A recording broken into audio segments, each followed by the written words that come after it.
All right, so I posted the pronoun list. Okay. Oh boy. What the fuck is this piece of shit? Oh, What the fuck is this? Are we all picking our pronouns? I told my pronouns are just gonna be the 7 dirty words, and if you, I kind of want to do this as a gag. I think it would be really funny. I'll just say the 7 dirty words, and then you can just put a bleep over them. How should I punctuate it? 7/dirty/words? Yeah, 7/dirty/words. That's perfect. I was gonna say just put George Carlin gender. Okay, so Tennyson's are the 7 dirty words. Do you want to do the honors and just go ahead and let it all out? Okay. My pronouns are shit, piss, fuck, cunt, cocksucker, motherfucker, and tits. Yes. Can't believe it. This is a Christian show, sir. You said this on YouTube. Oh no. Susan's gonna get you. Hmm. All right, so Gabbles, what are your pronouns? Boo. What was it? Fuck. I lost it. It's under monster-themed pronouns. Right below spooky horror-themed pronouns, and right above robot-themed pronouns. Oh, boo, booze, and boo self. Booze, and boo self. The animal, what are your pronouns? I'm picking under animal-themed pronouns. I'm going ham, hams, and ham self. Is this offensive to vegetarians? I think it's offensive to pigs, right? You're talking about their meat products. Oh, like offensive in general. I think the better question is, who the fuck cares? You are. We're gonna meet some people that care very deeply. Is it meow self? Is that one? Meow. Meow mews meow self. Yeah. Meow. What you talking about, meow? Mew. You better stop fooling around, meow. Meow. You better be doing this right, meow. I am doing it right. Am. Right now. Right meow. Right meow. Right meow. Okay, so here we are. We are watching a series of videos, and we're looking at some other stuff too. But we are discussing pronouns today. That lovely subject. How do we feel on pronouns? You know what my favorite thing about pronouns are, neopronouns? Yeah. They're not controversial whatsoever. Yeah, they're, no one ever really gets their feelings hurt or no, strong not at all. Emotional attachment to any of it. It's just a fun game, and you can just sort of say whatever you want. It's like Scrabble. How simple and straightforward it is. Yeah, very straightforward, very easy to understand. It's just really simple. Yeah, especially if you were a child. It's like Scrabble for the mentally handicapped. That's a bit far. Hey, don't put the mentally handicapped in the same. We're starting off spicy. The mentally handicapped deserve better. Well, according to that wheel of progress, the mentally handicapped are on the same level as bisexual people. So just putting that out there. Just like a self-own. Yeah. Fuck. Okay. All right. Well, I think maybe we should just jump into it. Yeah, you wanna? Yeah. All right. Jump into Let's go. This video. Yeah, no stalling. And here we go. The first video is kids meet a gender non-conforming person. Who would like to be in charge of pressing play? I think it should be the person with the spiciest pronouns. Go ahead, Tenny. Go ahead, cocksucker.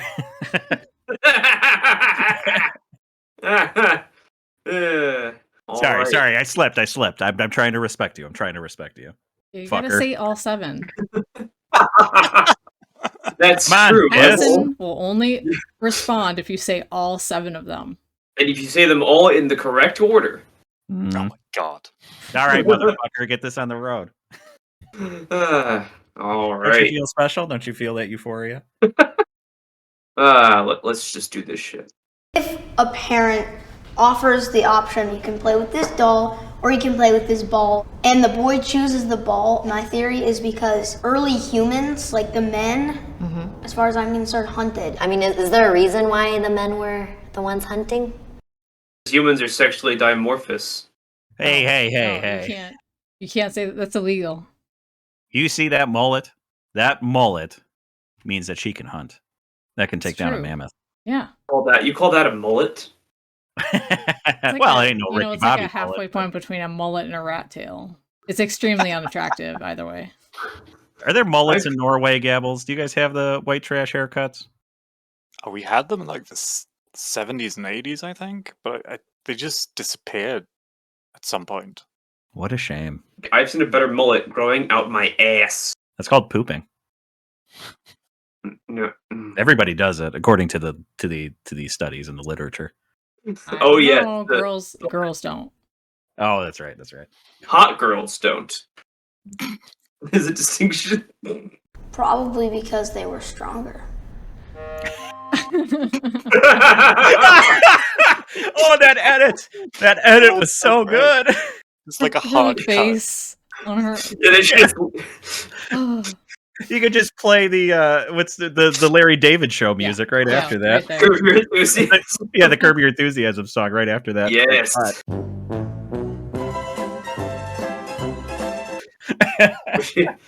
I love how, she just says, well, is there a reason why men had to do all the hunting? And the kid's just like, because men were stronger. Like, Chad, yes. It's almost like upper body strength is really important if you're trying to kill stuff. Now, where do you think that kid learned that? Do you think that somebody told him that, or do you think he learned that through observation? Probably Well, observation. obviously, it's all a product of society, man. Right, yeah. This heteropatriarchy. This heteropatriarchy, you know? Exactly. You get brainwashed. That's To right. believe That's right. in two genders. You get brainwashed to believe that men are stronger. What a shame. You get brainwashed to trust your observations that you've made with your own eyes. I love these. Can I just say that I love this this idea of like kids meeting like somebody who's like a disabled person or a blind person or whatever, because kids, for all their drawbacks, kids are really dumb, but they also are really, really honest a lot of the time. Like, as an adult, you sort of have to learn to, if not lie, then obscure or smudge the truth a little bit. Well, you for the censor sake of- yourself. For the sake of being polite, yeah. But like kids, They'll just say the what great they thing, think. the great thing about being a kid, especially a little kid, is that you don't have to. You're not obliged to give a shit. Like you don't have to you don't have to care about what anyone has to say. Especially like you could just say whatever. This is what has happened. This is at least for me growing up. I had a habit of saying things that I wasn't actually supposed to say, or just saying weird things in general that I would get reprimanded for because you're not supposed to say that. It's kids be based. It's like that whole, what was it, kids say the darndest things? Oh, yeah. Oh, shit, yeah. Hi, I'm Nanta. Hi, I'm Willow. Willow, nice to meet you. Hi, I'm Brianna. Hey, Brianna, I'm Nanta. Nice. I love how they're almost the same size. Yeah. You have like Yeah. Tiny you have type a, person. a little girl, and then you have like this strange Mini goblin-like creature. Mini human. Some kind of strange, undiscovered elf. Okay, how many of them do you think have already pegged her as female? Oh, I think every single one of them. Every single one. It's Just not based even on- close. I mean, they can see right through that Lego man haircut, you know? Like a minute. Yeah, I can see it. She But just yeah, looks like I a don't- lesbian. If I were a kid and I just took one look at this person, I would just think that's a girl. Like, maybe not a girly girl, but it looks as a frame of a human female. Has the voice of a human female, to be sure. Yeah, it has the mannerisms, the demeanor of a human Has female, the the- speaking patterns of a human female. It has the smaller shoulders, smaller stature in general, but smaller shoulders, larger hips and thighs that you would expect from a human female. Well, an adult. Yeah, but they're man-spreading, though. So that's bucking the trend. See? Mm. I like to man spread. Flat shoes, too. Nice to meet you. Yeah. Okay, so can I start asking questions? Mom, you said think of some questions and be prepared. I'm prepared. Do you know why we're here today? Not really. Not really. Okay. I think it has something to do like gender non-binary. Or non-conforming. Yeah, both. Yeah, so gender non-conforming and non-binary. What's gender non-conforming? Well, what do you think it is? Something a about guess. gender, because I hear the word gender in it. Do I look? And that's about as far as anybody has thought about it. Yeah. Honestly. Yeah, that's the only real thing that it means, like gender. But what if? Yeah. But what if not gender? Hmm? Could you imagine? So What novel. if what if another gender? What if only gender? Wow. What if no gender? What if 3 genders? Fuck. Gender 2, electric boogaloo. Can we keep adding genders as we go through this show? Is that too much work? Also, I want to point out we're already 1/7 of the way through this video. So that's the shortest video to time ratio. That's the quickest video to time ratio we've done, I think, so far I know. on this podcast. We're already granted this video is like 7 minutes long, but like we're 1/7 of the way through. It's 1:06. So- Exactly. I don't want to like jump ahead in the video and talk about it before we actually watch it, but there's an interesting thing where she doesn't really explain anything. She just explains through metaphors and let the kids fill in the gap, almost like she can't explain it at all. It's a really interesting interplay to watch here between her and the kids, and how the kids are kind of conceptualizing it, and how she's like, yeah, that's it, yeah. Yeah, I think that most of the adults who call themselves gender nonconforming can't actually, if you were to sit them down and say, okay, explain this rationally. I know it's a challenge because you are reason impaired, but if you ask them to sit down and explain it in a rational or logical way, most of them probably could not give you something even close to satisfactory. Yeah. Which is a massive drawback.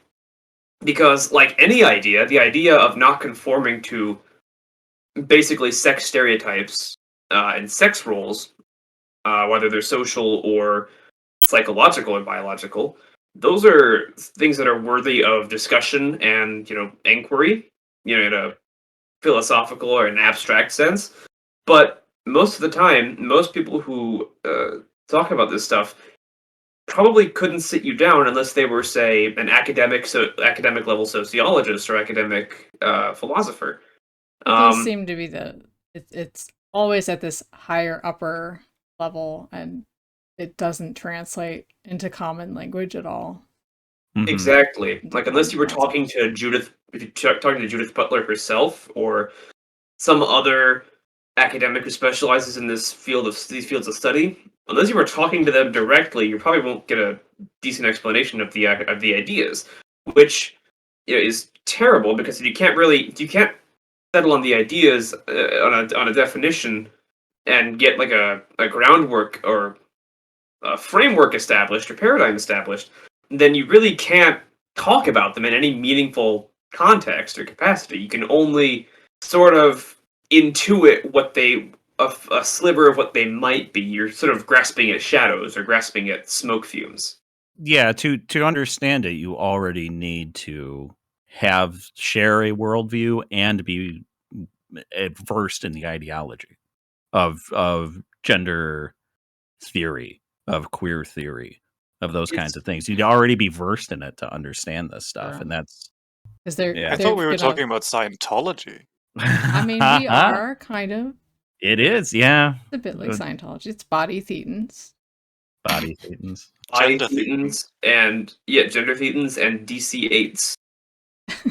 DC-8? It's the Yeah. ships. Mhm. Oh, That's how the yeah. genders were dropped in the volcano. Yes. We should put a And then video. they turned into ghosts and possessed us all. Now they possess us, and some people are possessed by one gender ghost, and Mhm. some of us are possessed by 2. And they can only be excised through Tumblr. Actually makes sense. It does. Perfect sense. See, That would that's be $50,000. yes. tell to you? Okay. Yes. Well, what if I told you that sometimes, though, I feel more like a boy? That's okay. So Yeah. What? So explain That's to me, okay. what does a boy feel like? Like from your perspective, lady, what does a boy feel like? I love I'm the sure the response. little that girl is like, yeah, you know, sometimes you want to do something that's stereotypically boy. Well, that's fine. I Yeah. love how she's saying that's okay, like it's a problem, or like a. I love the response that the little kid gave, because it's like, it's almost like it's the way you would respond if somebody asked you if they could do something and they didn't know whether you would approve. Well, Just like, she says that's okay. Like, yeah, that's how everybody feels, which is yeah, true. yeah, Like, you're that not is true. special. Exactly, exactly. Like, really, I think to an extent, putting labeling activities as being the sole domain of one or both of the sexes is stupid. Yeah. Like, Is there a single feeling that a woman feels that a man cannot feel, or vice versa? Childbirth? that's But probably the only. I mean, I was gonna It's probably say the one. I mean, come on now, kidney probably. stones, man, or having a cold. I mean, that's just as bad as childbirth. Having a cold, you're just bedridden Yeah. 2 weeks. I mean, Same. I think outside of purely biological feelings like pregnancy, childbirth, Yeah, the pain of menstruation. erectile dysfunction. Yeah. Yeah, it seems to be like biological things are the things that Yeah, are limited. but like cooking, people say that like baking sweets or cooking is like girly. Like, do you know how many famous male chefs there are who All cook of They're like them. they're almost all sweet? male. Yeah, or like At that like level. people say like eating red meat is like a masculine behavior. Like, have you seen Julia Child's like Mastering the Art of French Cooking? That woman does such amazing things with like coq au vin and beef bourguignon and like lardons and mushrooms and stuff. It's great. Like, I don't see how cooking is really relegated to, like, cooking's the big example that I could think of, but you could also talk about like exercise. Maybe not sports perhaps per se, but like calisthenics or yoga or lifting weights even. People say those are typically more masculine things, especially like lifting weights and having huge muscles. But like calisthenics and yoga, really anyone can do calisthenics and yoga. It doesn't matter whether you have a certain set of chromosomes, genitalia, or another, right? Who's typically the ones pointing out these gender divisions? Where it's, cooking is for women, this is for boys, this is for girls. You get like Like traditionalists. not kinda- really. That's not my experience through the world. Like, it's always people like this. People like this Yeah, certainly now. non-binary woman. I don't know Is- very many hardcore like only women can do this and only men can do this. There are Yeah. there are two kinds of people who point this out in my experience. On the one hand, it's like marketers who want to market really heavily to female or male demographics, or it's people like the creature in the video who Oh, man. A human is a creature. It's fine. Human It's is a gender creature, you're neutral. right. It's Creature is gender gender neutral. Yeah. yes, the humanoid in the middle here who Human. thinks that all aspects of life are, society, man, imposes all of these roles on people, even though that's not really always the case, and people tend to gravitate towards different things because they feel like doing it or because they want to pursue a certain career. Well, Like, yeah, I mean that's the gender theory and the queer theory talking. Is that it's I- Yeah, it's all about setting these- oppressor Men and who- oppression. Mhm. Do you think that Mhm. Gordon Ramsay became a chef and a restaurateur because, like, society said that only men can study French cooking? Like, do you think that, Julia Child, wrote Mastering the Art of French Cooking because society said only women can make creme fraiche and make red wine sauces or like use lardons and mushrooms? Like, no, of course not. Excuse me, Just me. cocksucker. So tits. I think we might be blowing our wad a little early here. Let's Yeah. A little let's deep. go on. Boy and a girl. So non-binary, meaning opposite. yeah, exactly. That's a bunch of crock, right? You can be one end, the other end, or anywhere in between. That's interesting. But confusing. So let's really start getting into some questions. That is confusing. So you could be one end or the other end or in between. Where's the 0 point? Is it like Buddhism? I guess. Isn't Buddhism like the wheel, like getting off of the wheel? Hmm. Or is that Hinduism? They both use the wheel symbol to call like- It's all about The reincarnation, it's right? like the gender wheel, and then you have to get off the wheel, and Gotta then get you're off the- truly non-binary. Uh, You have to yeah, go see, through all of there's the two there's genders. there's a lot of disagreement between non-binaries in reality. That's something I found out quite recently. Because like some of them say that non-binary is under the trans umbrella, but then others are like, no, we're not part of trans at all because trans is a binary setup. Yeah, actually, it's under half. Consider it under the trans umbrella, according to that UCLA thing I sent you. Yeah, so there's not really any agreement about what it means and where it falls. The idea of the spectrum and how the spectrum works, they really don't have any conception It's a to real agree upon. non-binary opinion, isn't it? Well, it's just another Either binary. yes or no. You're either binary or you're non-binary. Make up your mind. Binaries on binaries. Do you wish you were raised not as a girl but just an anti? Yes, totally. It would have been great to just be marked like X gender, not boy, not girl. Coming into my own skin later in life would have been a lot more easier. Did you always know? Why though? What was so tough? Does she elaborate on that in this video? No, Is it none of them ever do. It's always about feelings. I don't feel comfortable in this. I don't like feeling this. But why though? Yeah, it's never really explained because she said the girl asked the question, would it have been better if you were raised as what? I don't even know what that term was. What did she say? No, I have no idea. Anti or An X? This is sort of why I don't think that necessarily transgender and non-binary are I don't think they should be in the same broad category. Because if I think non-binary is purely political. Yeah. Pretty much I agree.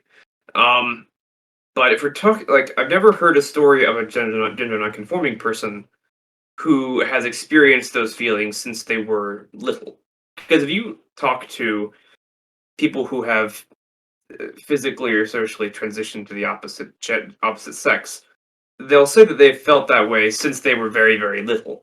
But I never hear that from gender non-conforming people. Like, I've never heard somebody say, from the time when I was a little kid, I knew that I wasn't either a boy or a girl. There's no feeling of disconnect or discrepancy between who they are and who they want to be. It's just, really, it just seems like a matter of just aesthetic preferences, like what you wear and how you sound. Yeah. I mean, and we're gonna get into the aesthetic. Yeah. There's some interesting aesthetic ideas. Oh, you're a girl? Yeah. Okay. Has that ever changed or for you or? No. No. How did you know you were a girl? I feel it in my body. Yeah. I'm a boy, not a girl. But people think he's a girl. Oh, so people think you're a girl. I've been called a girl, I think 309 times now. And I like my hair just how it is. So I like how this kid just kind of blows up like a few arguments we're going to hear in other videos where it's like, well, you're obviously a male, but what if somebody called you a girl? How would you feel? And it's like, I wouldn't care. Just like this kid. Yeah, like this kid kind of owns it too. He's like, whatever. He just wears his hair long and has well, he's a little boy. He's still kind of androgynous. Yeah. I do like the little hair flip he did. That was kind of cute. Wait a minute, Kav, are you saying that puberty makes people develop into? I plead the fifth. I plead the fifth. Puberty does nothing. Gender isn't real. You can stop puberty as long as you want. Oh wait, we're not going to get into that. Oh no. That's for later. That's What makes a boy a boy? An X and a Y chromosome. Oh, this kid. Based. He just delivers it so like deadpan and just straight, just like He's matter wait, of fact. is this a This question? is- Is Yeah, this it's like, confusing? You know how earlier I said the kids can be completely honest? Well, this Yeah. is what I'm talking about. I know. It's Oh, boy. Oh, so like, is there anything to name, like on the outside of somebody that makes them a boy? Like, Genitalia. what?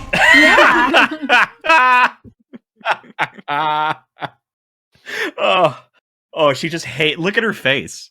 She hates these answers. just like she's just squinting and trying to conceal her rage. Or they. I'm sorry. They's face. Who cares? You're never gonna meet this person. You don't Yeah. gotta worry about their Fuck it. Fuck it. pronouns. What shirt are they wearing? What shirt? That shirt's kind of cool, right, Gambles? It's like Who's? yeah, The non-binary. non-binary. Yeah, that shirt's Yeah, kind of They- cool. yeah, kinda they, neat. That's a cool shot. The boys' shirt is pretty cool. It's got like tentacles and like a Oh, maybe sea that's where he learned all these Magic. ideas. He's on the anime. oh, I Oh, see. no. Yeah, it's like an octupus wrangling That a is ship very or anime. something. It's very good. It's probably alt-right. He's got anime girl icons on Anime PFP. unmistakably a white right-wing group. Oh no, that's also genetics. But like, Well, yeah, but like that's on the outside. I'm just saying. are we talking about like Like looking or Emotions. like emotional or like hormonal or like genetical. Yeah, these kids are asking really tough questions, and she has no idea how to answer them. Like they're He's just like, "Oh, talking. God." They're talking past this person at each other. Yeah, It's great because she's just in the middle, like yeah, she has no idea what to say. Because to you know these what kids. she wanted them to say was like, Yeah. being a boy is liking sports and being Look at her, active she's- and So, being a so girl is like to wear dresses. Like that's what she wanted them to say. she's looking slightly up to the camera. She's probably looking at the producer, like just like, okay, let's move on. Let's end this. Like, look at how uncomfortable she is with these with these answers that these kids are giving. it's so good. I know. aliens? Like, Genetical. I don't know where we're going. Like, Yeah. Have you ever heard about like how people try to say like pink is a girl thing, and then like how blue is like a boy color? Yeah, you you try to say that. You did the non-binary people have the most strict gender roles I've ever seen. Oh, they do. Yeah, where if you're not like this, and this, you are not a girl. If you're not this, and this, you are not a boy. Yeah. Even the trans I think is separate from the non-binary, but I think that they would have a problem with the trans flag because it's the blue, the white, and the pink, and the blue is supposed to signify the masculine. The The white's blue supposed to is on the signify outside. The feminine. blue is on the outside, Yeah. meaning that it's constantly pushing in on and oppressing the pink. So, Yeah. ergo ad factum propter hoc. Well, no, the white's supposed to signify somebody in transition, and then the pink's supposed to signify the feminine. Like these people, I think she would have a Does the problem. fact with that the blue's on the trans- outside mean that every non-binary person oppresses themselves? Right. The blue on the outside means the masculine constantly contains the feminine. Wow. Oh man, there's so much. It's almost like subtext, but I don't think the people who fly these flags are clever enough for that kind of subtext. Is there a femboy flag? Let me see if there's a femboy flag. Gotta be. Why are there? Oh yeah, probably. There It's is. just. It's Okay, just I found the femboy flag. Why are there white splatter marks all? Oh god. Oh god. Oh god. You think they would just be yellow by this point? Oh, God. Oh no! Smell like old egg. Like you like hang it up and it just stays like solid, like it's on the moon. Where wa- Where was this flag being displayed? Hassan Piker's bedroom? Oh dear. His poor mother's got to clean that flag. Oh, Yeah, no. when she's done making him his 58th round of nuggies. Yeah, I hear about that. Even though blue is one of my favorite colors. Yeah, right. So you see how confusing that could feel like when Yeah. it's like I want to do this and that. She's If just saying. a yeah, just parent say it. offers the option with no bias, hey, you can play with this doll or you can play with this ball, and the boy chooses the ball, my theory is because early humans, like the men, as far as I'm concerned, hunted. And so it's sort of like genetically men preferred things that moved around. I don't know, that's like completely a theory in terms of... I mean, is there a Just a theory. This Yeah, dude's just- like he's A got it. gender He's figured theory. it out, and he's so young. I know, and it's obviously his own words too, like just the way he's talking, like he's very genuine. Yeah. Like, I don't think this kid. I feel like this kid's exceptionally bright. He was gonna, maybe his parents told him, "Hey, you want to go talk to it, be in this video for the gender non-conforming person?" And he's just like, "What the hell is that?" And he looks it up, yeah. and then he reads all this stuff, and he's like, "This is bullshit." But imagine if he just does his research and then like whips out a bunch of studies about the brain. He's the But- kind of but- he's the kind of kid who would be trolling her online. It's gonna with Twitter his anime avatar. Oh, you think he's a gamer? Goes on Twitter and dunks on her. reason why the men were the ones hunting? Probably because they were stronger. And I think that's where I kind of like, oh, really? Well, I'm strong. Why can't I be a hunter too? Well, yeah, Excuse me, bitch. You crumble when somebody calls you a she. I don't think you're very strong. Yeah, you're not gonna make it. It's just like, well, why is that? I think I'm strong, bitch. Okay. Excuse me. Fine, whip that addle and break that mammoth hide. Let's see you do it. How many of you think that the humanoid is going to the gym doing calisthenics or maybe even lifting weights or biking or what? How many of you think that this person is exercising and is strong in a Doubt. physical sense? Doubt. Exactly. That's a tummy. I see a tummy there. I see also, do you think chest binding? Yeah. I honestly Pretty couldn't flat. tell. Usually, if you have enough body fat, you're gonna have some breast tissue. Yeah. Yeah, like how I used to have man tits. Yep. No, I got him now. Thank you, COVID. Now Yeah, you I still- have mad I still breath. kinda Now do- you're non-binary. Congratulations. Oh yeah. Hey, all right. Yeah. I mean, I still kind of. ham self, please. I mean, I still kind of have tiny man titties, but they're slowly going away. Because I finally got a new pull-up bar installed, and I've been doing like 10 pull-ups Nice. uh, Yeah, every man. day. So yeah, I just wear a man's ear. Call it the bro. What? It's a Seinfeld reference. I don't like that show. Oh, He what doesn't the like fuck? Cut this out, please. Cut this out. put up technical What's the difficulties. deal Yeah. with non-binaries? but like in terms of like muscle mass, men have like, and I mean, they probably weren't thinking about that. Does your Almost like it's a natural or a biological No. thing. I know Well, that's they weren't so overthinking devastating. it. Maybe. Like they weren't thinking about it, and then this person's overthinking it. Exactly. That isn't that the perfect. Isn't that what this is? It's just overthinking. Yeah, to a large extent, it is kind of just overthinking, but in a very like it's the kind of overthinking that only an academic can do. Yeah. There are some ideas so absurd that only an intellectual could believe them. It's a George Orwell reference. family ever get mad at you for what you want to identify? Oh yeah. I think it's different now that I'm an adult. But growing up, my mom would force me to wear a dress that I don't really want to wear. I don't really like wearing dresses or skirts too, so I feel really uncomfortable when I'm like wearing the skirt. Yeah, but here's the thing though. So the non-binary person is thinking that she's saying that because like, oh, maybe I don't feel feminine, but the little girl's probably saying that because skirts are fucking uncomfortable. Yeah, They're uncomfortable garments. Gabbles. What? No, they're not. Oh, I'm sorry, boo. True. It can be if you're shy, they can be sort of especially if it's above the knees, like you're constantly worried about someone seeing something they shouldn't. I think that's Yeah, the poop stains. Yeah. That's right. The streaks. I love it, Gabbles. That's gonna be me. I'm gonna dress like a Jedi. I'm gonna be Jedi gender. Get to choose your outfit today? No. So You know exactly how I feel then. Yeah.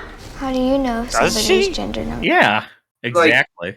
Kids Really, it's parents that choose their simple? kids' clothes all the time, though. Well, like I said, they're the little girl probably just thinks that skirts are just uncomfortable and she doesn't like how exposed she is, whereas like the non-binary person has this like whole thing about like gender theory and all this shit, and just like no, they don't agree. They don't know how each other feels at all. Yeah, plus parents, at least up until the kid can dress himself, parents will decide what their kid's gonna wear, especially if it's like a special occasion. Yeah, Like- the like- child's clothes to a certain age are for the parents. Yeah, You know? like if you're going to like a family Thanksgiving, you have to wear like the Sunday best, right?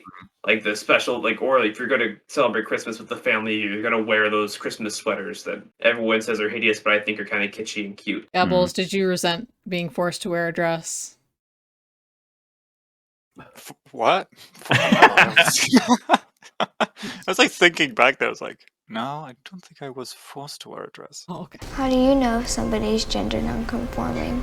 Is it okay to ask somebody what their gender is? So it's a lot better to ask about the person's pronouns. That would be like he or she or they. Right. Versus if I said, What's your gender? yeah, what's your gender? Are you a boy or are you a girl? Seems like you're very interested in knowing. So have you ever been confused by using they, them as a That little girl seems so uncomfortable and not interested. Yeah. They all seem really uninterested. Yeah. pronoun for someone? I mean, sometimes it can be confusing, but I also have to remember that that's the pronouns that they've chosen, and I need to respect that. I've noticed somebody in my take a class, drink. first period, has I guess it depends on how you're talking about respect. Do you have an obligation to respect how someone is called, per se? Like mean, they're I like treating it like a lawyer or a doctor would want you to call them, like, I forget what a lawyer's called, but like a doctor. you wanna call Esquire? them- Yeah, Esquire. Like, Like, as an official, like, those are titles, though, I think. you know what this kind of reminds me of? Do you know who Idi Amin is? Yeah, the dictator. Yeah, the Idi Amin, the dictator of I think it was Uganda, right? Yeah, he was Yeah. he was the dictator of Uganda, technically the president of Uganda. But do you know his like super self bestowed title? The super long one. Yes. It's I have it right here.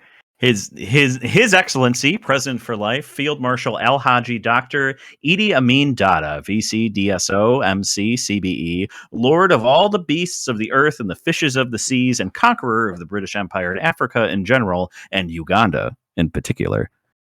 Now, There's what? a title. That's a Respect his title. pronouns. Exactly. That's what this reminds me of, is like that kind of like narcissism. Yeah, I mean, there's this contortion navel-gazing. of respect being you must do as I say, and that's what respect means.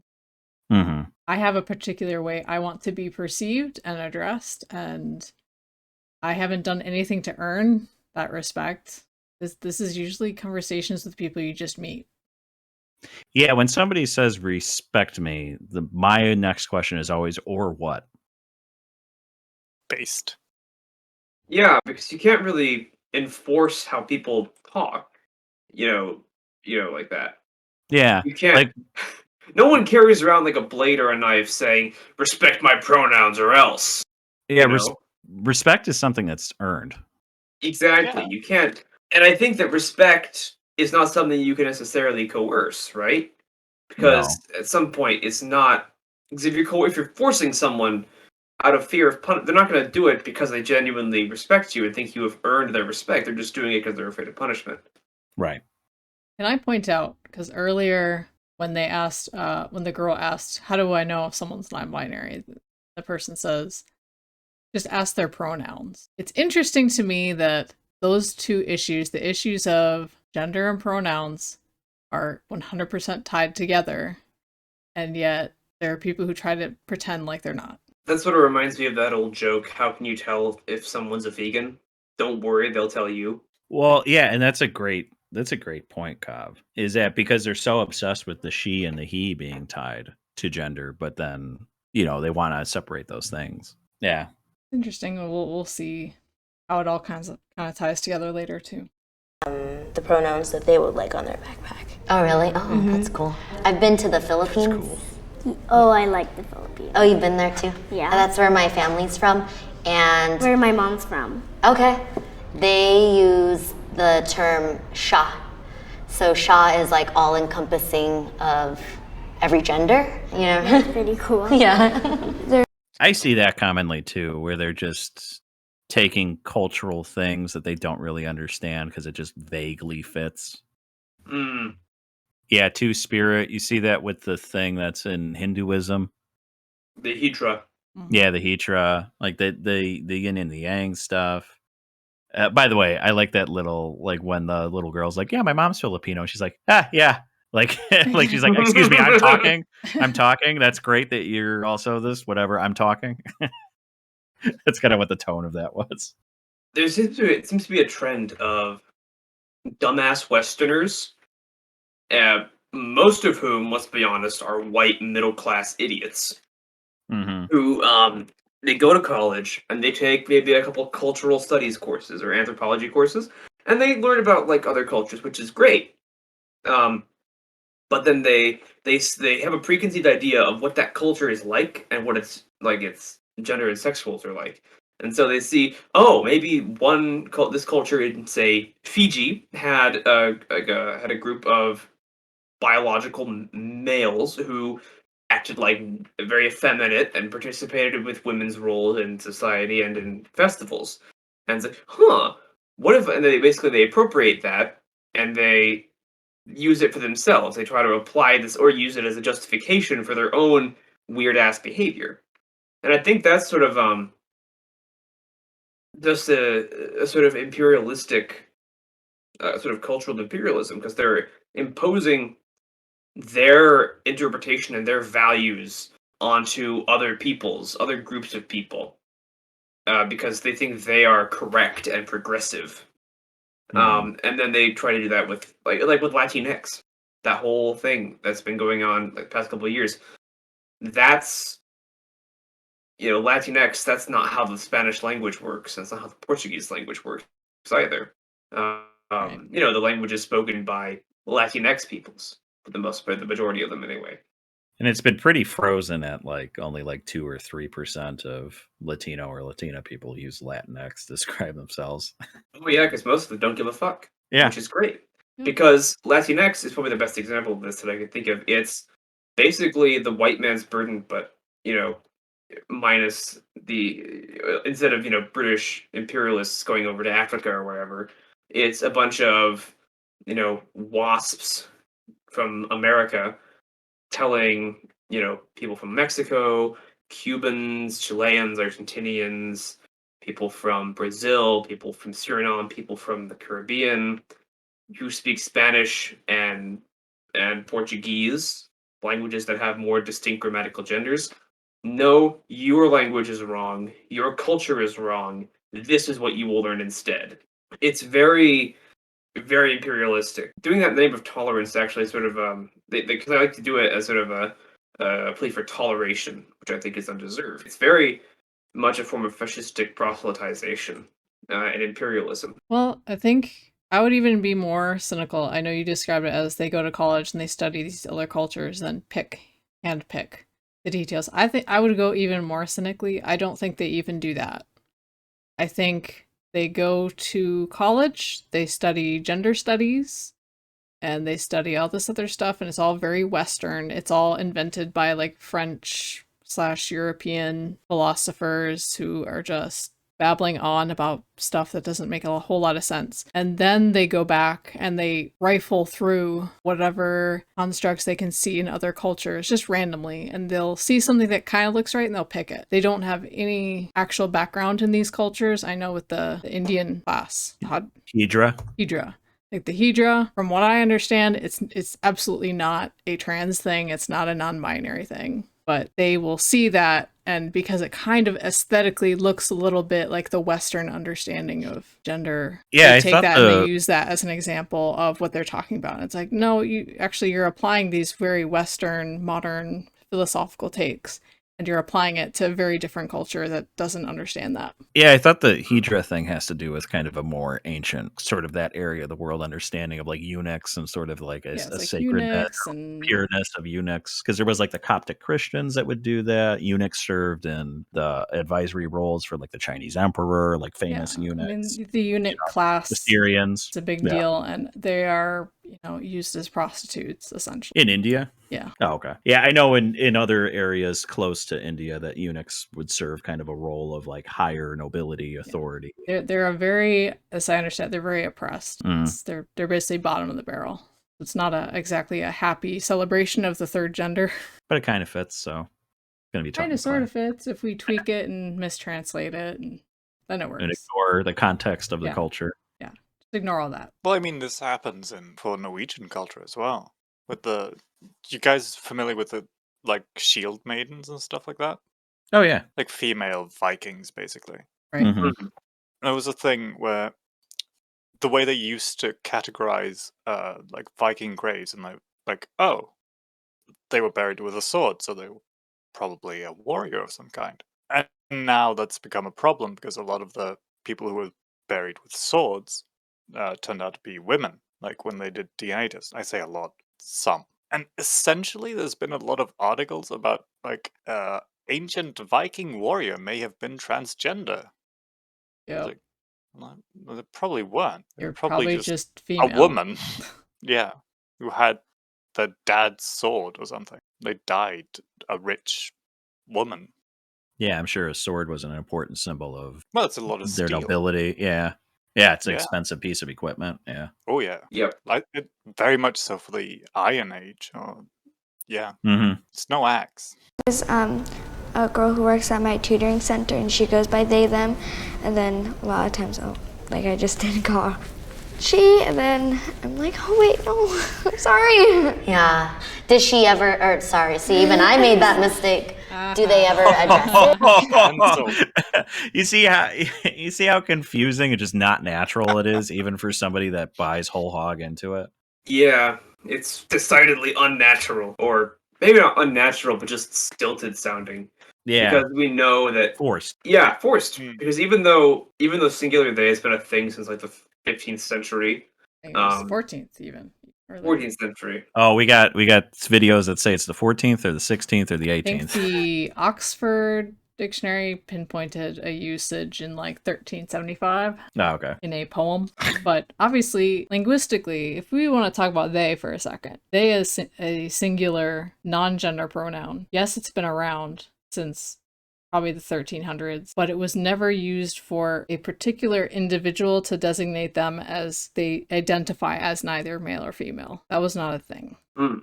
That wasn't until 2016 or something. It was extremely recently that it became the non-binary pronoun. Well, one of these people in the videos we might get to claims that it was like the 1970s is when it started. And even so, I mean, the 1970s, that's a not very blink. long. Yeah, that's a blink in the eye. Certainly, I never heard of it before 2016. Oh, I sure as shit didn't know. So it must have been very, very niche academic worlds if it was around that long. Yeah, pretty much. With or correct people who may use a different pronoun for them? No, but somebody else might. How does being non-binary affect your day-to-day life? Looking Wait, for I a wanna hear job. that. Do they ever address it with or correct people who may use a different pronoun for them?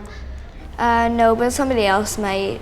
That's so interesting. Oh, That other people will step in, and she's like afraid of that almost. That other people will step in and enforce it, even if the non-binary this is something person. I heard in another video where Mm-hmm. the non-binary person said, I don't correct, it was a teacher, I think. Teacher saying, I don't correct my students, but the students will correct each other. Right. So it's very much that. oh, that's scary though. Yeah, that is a little scary. It was a obvious biological male who said that their name was Mix. Mix such and such. Mr. Mexoplex? Mixel yeah. Non-binary affect your day-to-day life? Looking for a job. There's times where before going into an interview, I totally just want to wear these slacks and a button-up shirt, but will it be more likely to get the job if I wore like a dress suit or something, you know? Why is gender such a big deal? What do you think of that? That is question. such a good question, honestly. Why is it such a big deal? To dress nice in an interview? I have a feeling they wouldn't care whether you dress either way, as long as you look nice. Yeah, as long as yeah. It depends on where you're doing the interview, I guess. I mean, in Sure. San Francisco, you know, that's San going to be Francisco like wouldn't what? matter. Yeah, San Francisco wouldn't matter, but if you're doing it in like Jackson County, Mississippi, they might bat an eye. It's also just more of them tying gender to an aesthetic, to Yep. an outward appearance, to clothing, to fashion. Like that's, and we're gonna see it throughout this. I mean, the third video we're gonna watch from this one is like a fashion nightmare. All about pink and blue, dress versus suit. It's just all that. Yeah, It's no deeper. It's skin deep. I mean, is it any surprise when people are calling gender totally a social construct that they conceive it entirely through social constructs like fashion and like what sex we assign colors? Customs, traditions, that's it. Mm-hmm. All they see. You know, sometimes I wish it really wasn't. How do you feel about it? Is it a big deal to you? No, I just figure like why can't they just be a person? Like, yeah. Do you all think gender is a big deal? Wait a minute, did she just say why can't non-binary people just be a person? Is that Like, what she just said? be I think normal. she just meant like male, female. Yeah, okay. Yeah, who cares? We're all just people.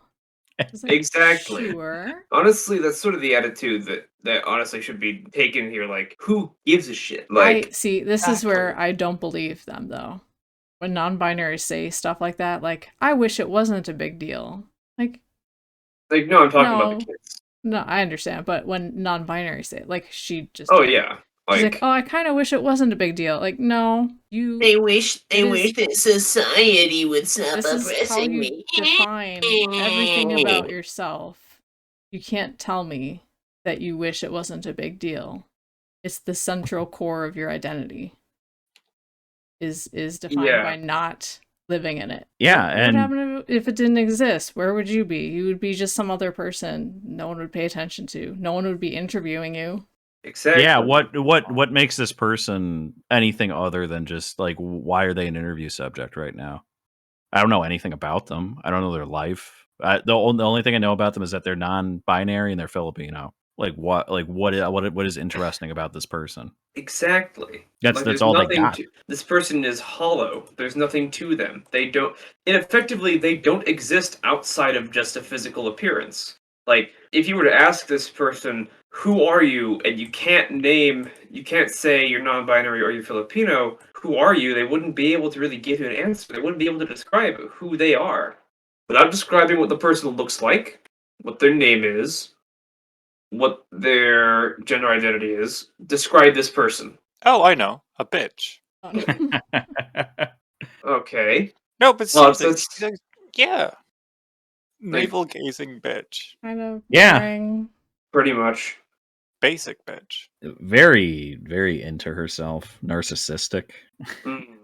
I think she passes the Uncomfortable. Plinkett test. I would say uncomfortable. Ironically. She doesn't seem very comfortable. No. at No, any point very- here. Yeah. Like just kind of cringy and doesn't quite know what to say and doesn't like the things that they say and constantly walking on this very delicate thread. Yeah, but she knows the kind of people that they hang around. So it's like she knows what if she says something wrong, it's gonna be in a clip. It's gonna be on YouTube, Yeah, and someone she can only somewhere say will the see. very safe. Yeah. She's like a foreign diplomat. No. Well, I mean, like if someone was identified as neither boy nor girl, it's not a big deal to me if they were in between, but like gender is a big part of who you are. That's real, yeah. Thanks. Do you like handshakes? Yeah. Okay. This is so awkward. Watch this. Oh, sorry. It just has no idea how to connect with another human being. How do you Hello, child. Let's do it. Hello, This is fellow like a- children. This is like a robot trying to interact with a human being that they've never seen before. It's like Yeah. Stilted, unnatural, awkward. This just How do defines- you do, this is fellow everything about human? this person. embodied. You ever And see not- Earth Girls Are Easy, where it's Jim Carrey and Marlon Wayans and Jeff Goldblum, and they're like aliens that come to Earth, but they take the shape of men, like hot men, but they like have to act human towards things, and they're all awkward and stilted. Hello, So this reminds me human. of. Hello. Yeah. I How am do you do? human. How do you And that's do, how they fellow- talk. How do you do, fellow humans? And they I am come to not Earth. soulless alien life form. I am real person, just like you. Do you like handshakes? It's Invader Zim. If I remember Got it. correctly, I think they come to Earth because Gina Davis is so hot, and so is Julie Brown, but not downtown Julie Brown. Julie Brown, the other Julie Brown. Good reason. You guys On don't Earth. know who I'm referencing. I have no idea. You're so old. I have a really vague image. Oh, Earth Girls Are Easy is so good. I love movies. Do we go ahead without Gabbles? I'm here. Oh, Oh, Yeah, here. Gabs Oh, is he's here. here. Okay, I'm cool. here, Let's yeah. do it then. Right. Here we go. We're gonna learn about gender pronouns. Let's go. Oh boy. We're all gonna get educated finally. Let's I get feel schooled. pretty educated already. Let's see what these big Male brains have to self- say. Male self feels very educated. Hi, I'm Jackson Bird. I'm a YouTuber and writer from New York City. My pronouns are he, him, his, and I also happen to be a trans guy. Yep. Hi. Hey, everybody. I'm Jackson Burnham. Hi. Hi. I have a How do you penis. do? Radical. How do you do, fellow dudes?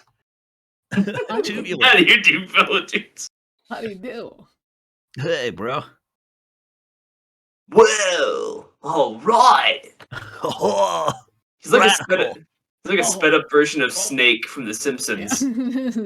Oh, All right. all right. Wallet inspector. Score. He needs premium, dude. Premium.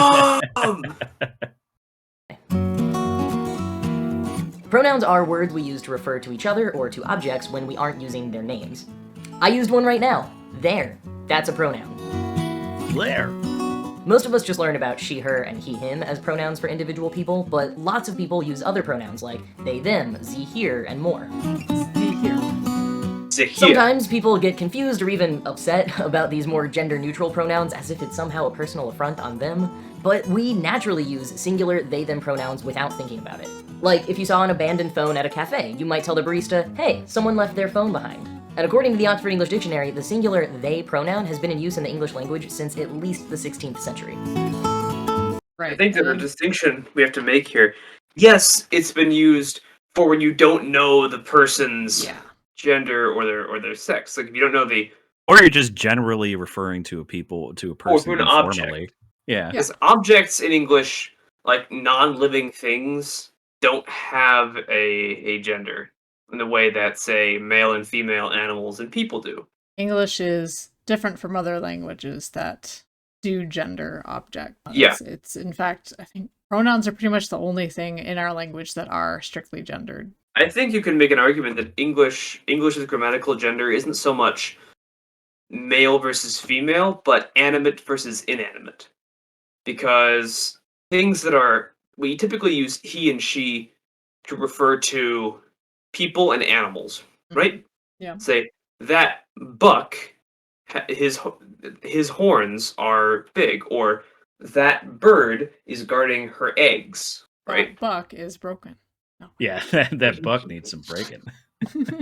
But we don't really, even though technically plants have male and female parts, pistils and stamens, we don't typically think of a plant as a he or a she, right? We think of the plant as an it. It is growing in the sunlight, or it is wrapped around the tree. Yeah, and there's some eccentricities to it too, because I think a lot of the times with animals we do refer to them as it, but if it's a pet, Same.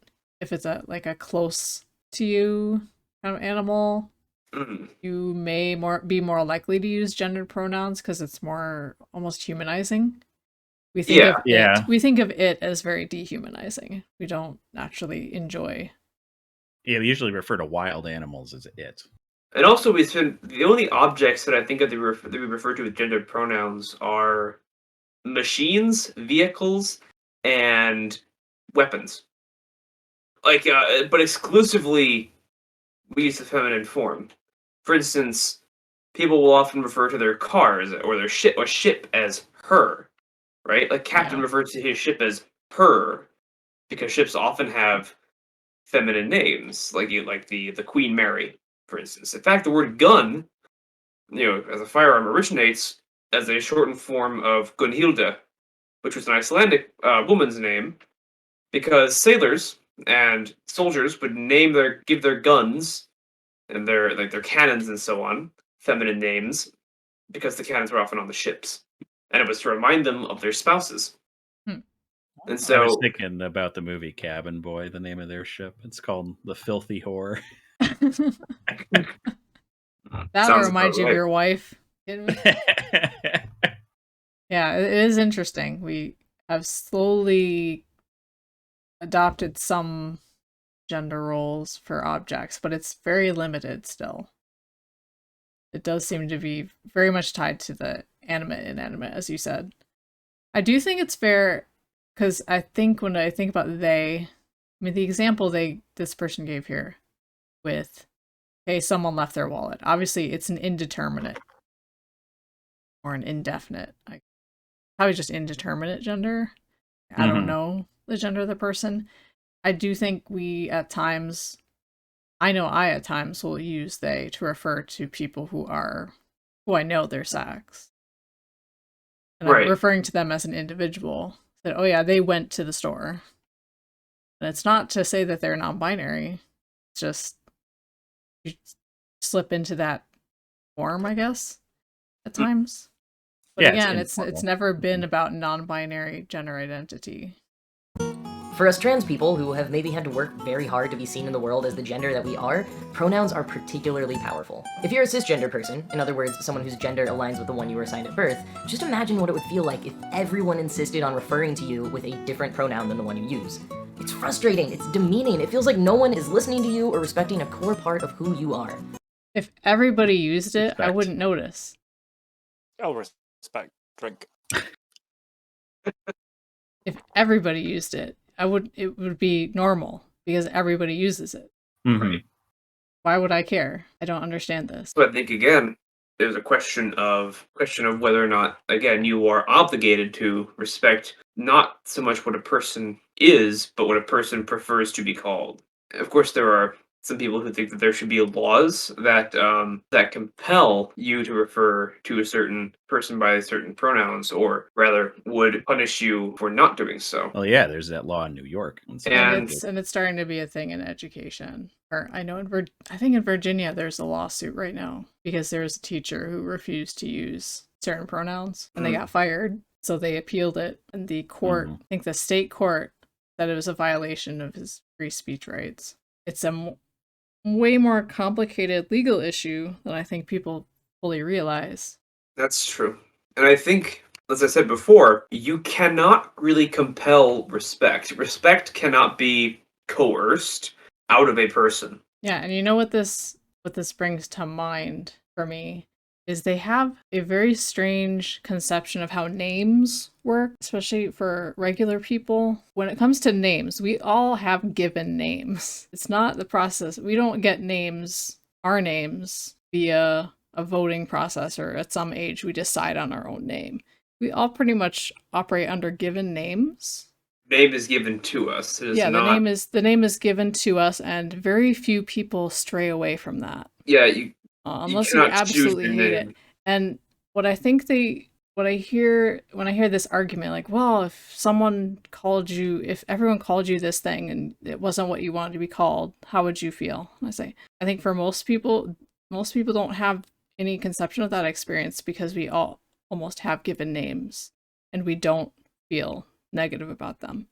And they'll also kind of go into this notion of nicknames, right? Where they say, well, it's like a nickname. If you have a nickname and you ask people to call you by it and they don't you feel bad? For me, yeah, we pick our internet handles or whatever, but nicknames are generally more powerful when they are given to you. I don't know if any of you have had this experience. It's kind of cringy to have a nickname that you give yourself and then insist other people use it on you. Like if you've ever had a friend who tried to force a nickname, it's very awkward. It's like, no, nickname is about being socially accepted and people giving you a name. Right. I think the social component of names is intrinsically tied to what other people perceive you as. It's not an internal thing. And so for them, it's very internal. It's like how I identify and how I feel and how I want to be called. Right. But it's really an external thing. It's how Names- society perceives you and accepts you and what they designate you. Precisely. Names and titles are a sort of bridge between individuals attempting to communicate. Because a name or a title signifies to the self how they are perceived, and to the other how the other person is to be addressed. And of course, without names, we lose that sort of necessary context for day-to-day human interaction that is so core to our character as human beings. But at the same time, a name is not something that can be chosen. Names are the manifestation of context between two individuals, in a sense. Yeah, I mean, Names- I can't think of any culture that, I mean, maybe there are some cultures that do it, but basically all the cultures I'm aware of, names are given, and that's part of the ritual.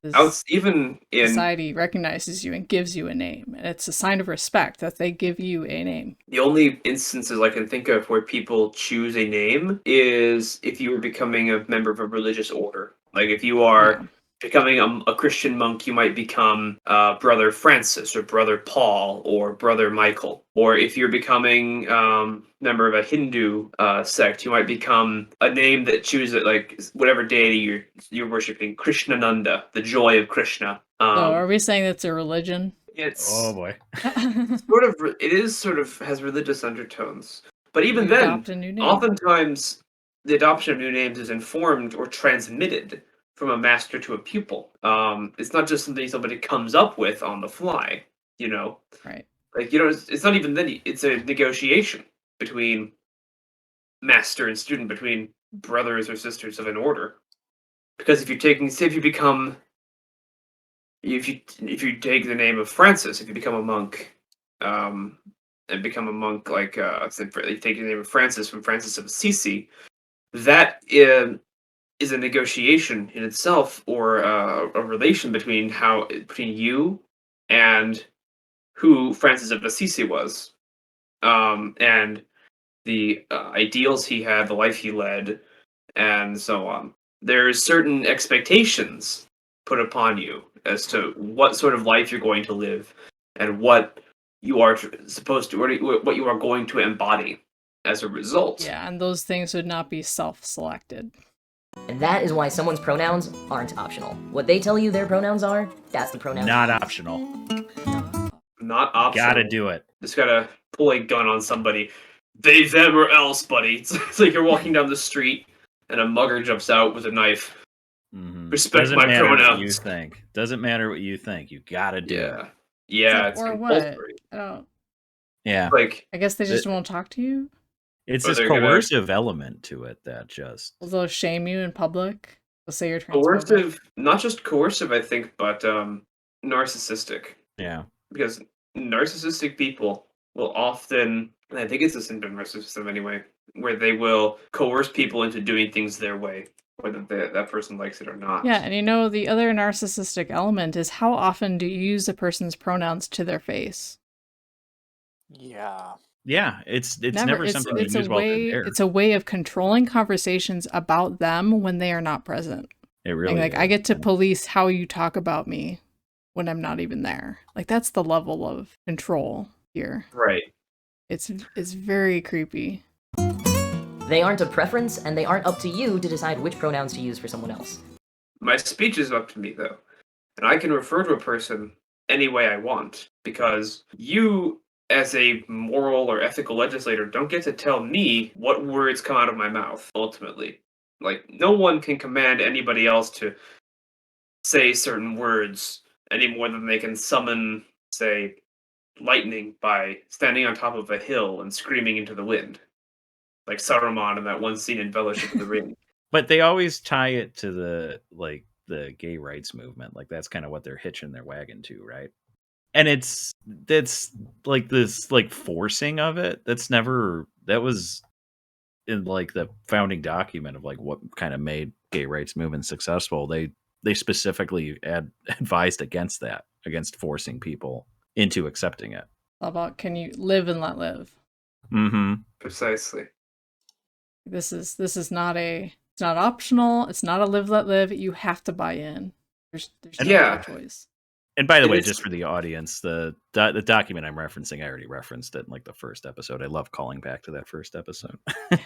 Do we have kinky pronouns? What are There's the got to be, right? kinky Pup pronouns? self. Yeah, Pup there's self, the there pup you go. one. Yeah. Puppy mask. One thing I hear from people who say things like pronouns are not optional are if you don't respect a person's pronouns, you're denying their humanity. You're saying they don't exist, which seems very incredibly exaggerated, I think. Well, yeah, Because no one you're not denying they exist. exactly. It's like no one is saying this person does not exist. You know, what they are saying, however, is I'm going to talk to you however I want because you can't compel me to speak either for or against in your favor. Well, I think in some way you are ascribing a quality to them by addressing them a certain way, but it's not a way of denying humanity. It's a way of determining someone's qualities from the outside. You're looking at them, you're making a judgment call, and you're saying, yeah, you look male to me, or you look female to me. Right. And so that's what's going to trigger the kind of way I address you.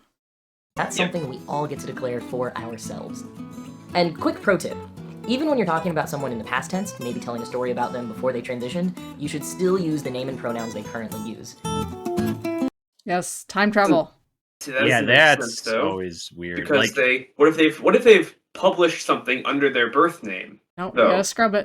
Like for instance, I took a class on the British Empire in college one semester, and we had to read a series of trilogy, a brilliant trilogy written by the historian Jan Morris, now who passed away late last year in November. But for those of you who don't know, Jan Morris was a transsexual woman born James Morris in 1926, and she published her 3-volume Pax Britannica trilogy under her birth name of James Morris, even after she had started to take hormones and had transitioned. And later reprints, which I got at the bookstore, says read Jan Morris rather than. But one of the books I got was an original that read James Morris on it. And so, I can understand changing the name after someone has gone through the medical and legal, hullabaloo, and changing the name for a reprint, right? But I think at the same time, it doesn't really. If you're talking about a person who is medically transitioned, that's a very significant part of their life. So I guess there is a divide between them before and them after they transition to the opposite sex, right? So I think that time traveling, in a sense, and referring to them as if they were always, the gender they want to be and that they embodied, or to embody rather, is I think that's silly. Because it's representative of the new logic, which is they didn't transition into being a woman, they always were a woman. Mm-hmm. Yeah, which in most senses is just not true. It makes things very confusing. I know when Ellen Page became Elliot Page, it took about 2 seconds for somebody to go through the Wikipedia article, change everything, just erase. I remember opening my phone and seeing Elliot Page comes out as transgender. And I thought, who's Elliot Page? Yeah. And you had to open the article and you had to do some weird deciphering before you figure out, oh, they're talking about Ellen Page, who has now changed their. Even the moment they come out, you can't use their original name to correctly and accurately describe what's happening. It's just a total denial of reality. Yeah, it's I think it's represents an unwillingness of people to accept their condition, which is very important, I think. Yeah, I mean, Buck Angel kind of has a good attitude about it. Yeah, I think so. I would say that it just comes down to accepting your condition. That you were once the opposite. You were not always a man or a woman as you are now. Even if you are now, you weren't always like that. That's just a fundamental part of who you are as a trans person. I think Caitlyn Jenner will still. Yeah, Caitlyn Jenner's Wikipedia is a mess. I'm sure it is. It's just, it's inconsistent with reality such that it makes historical records impossible to maintain. Because the standard is so bizarre. I do wonder how much money those Wheaties boxers are going to go for. Breakfast of Champions. Much And a estrogen very- is in those. If you've already exchanged names, you can start the question by saying, by the way, I use he, him pronouns. What about you? It's always good to say your pronouns too. Don't just ask theirs, because It just would seem awkward, though. It is awkward. Have you ever No one heard does someone this. do that? Hearing someone do that is just so strange to me. Like, hi, I'm blah blah blah blah blah, and I use blah blah blah blah blah pronouns. Like that's or like those stupid little name tags where it's like, hi, my name is yada yada yada, and my pronouns are blah blah, and nobody cares. I think It's it's just so funny. strange. It's art. It's so artificial. It's such and to an extent, language is to an extent kind of artificial in a way, but it's decidedly it's artificially artificial in You the know, sense it is. that Like it's everybody has these name tags and everybody just has the normal pronouns. yeah, it's There's maybe one person somewhere who has something unusual that wouldn't be obvious just by looking at them. And it's what the whole gesture is. It's kowtowing to the 0.001% of the population and inconveniencing everybody else. Because who wants to waste time just sharing your pronouns? I can just look at you. That's how it works with most people. I can just look at them. Be like, okay, you're male, you're female. That's it. It's not complicated. I think at the same time that a lot of this is indicative of an obsession with appearances. Yeah. And with aesthetics. Hmm. Because it's a lot of this, especially younger people who go by, especially when we get into gender non-conforming and non-binary people, is that it's all appearance. It's all about appearance. It's about the aesthetic, the queer aesthetic or the gay aesthetic, which I never really got back when people were talking about the gay aesthetic, because that doesn't really make sense to me personally. But people also talk about how bisexual lighting, where you have maybe one color part of your room is illuminated by red light, the other corner has blue light, and then it sort of makes purple in the middle. Like, oh, that's bisexual aesthetic. I love bisexual lighting. Super Yeah, funny. it's I like can't unsee it now. Yeah. I know, right? my question Every time you is, see it, you're like, aha, it's the bisexual lighting. Yeah. but my question is, what is bisexual about colors, about light bulbs, about lighting fixtures? What is the connection, the relation between between appearance and idea here? And I don't know whether it can be said that there is any tangible connection outside of a purely aesthetic judgment.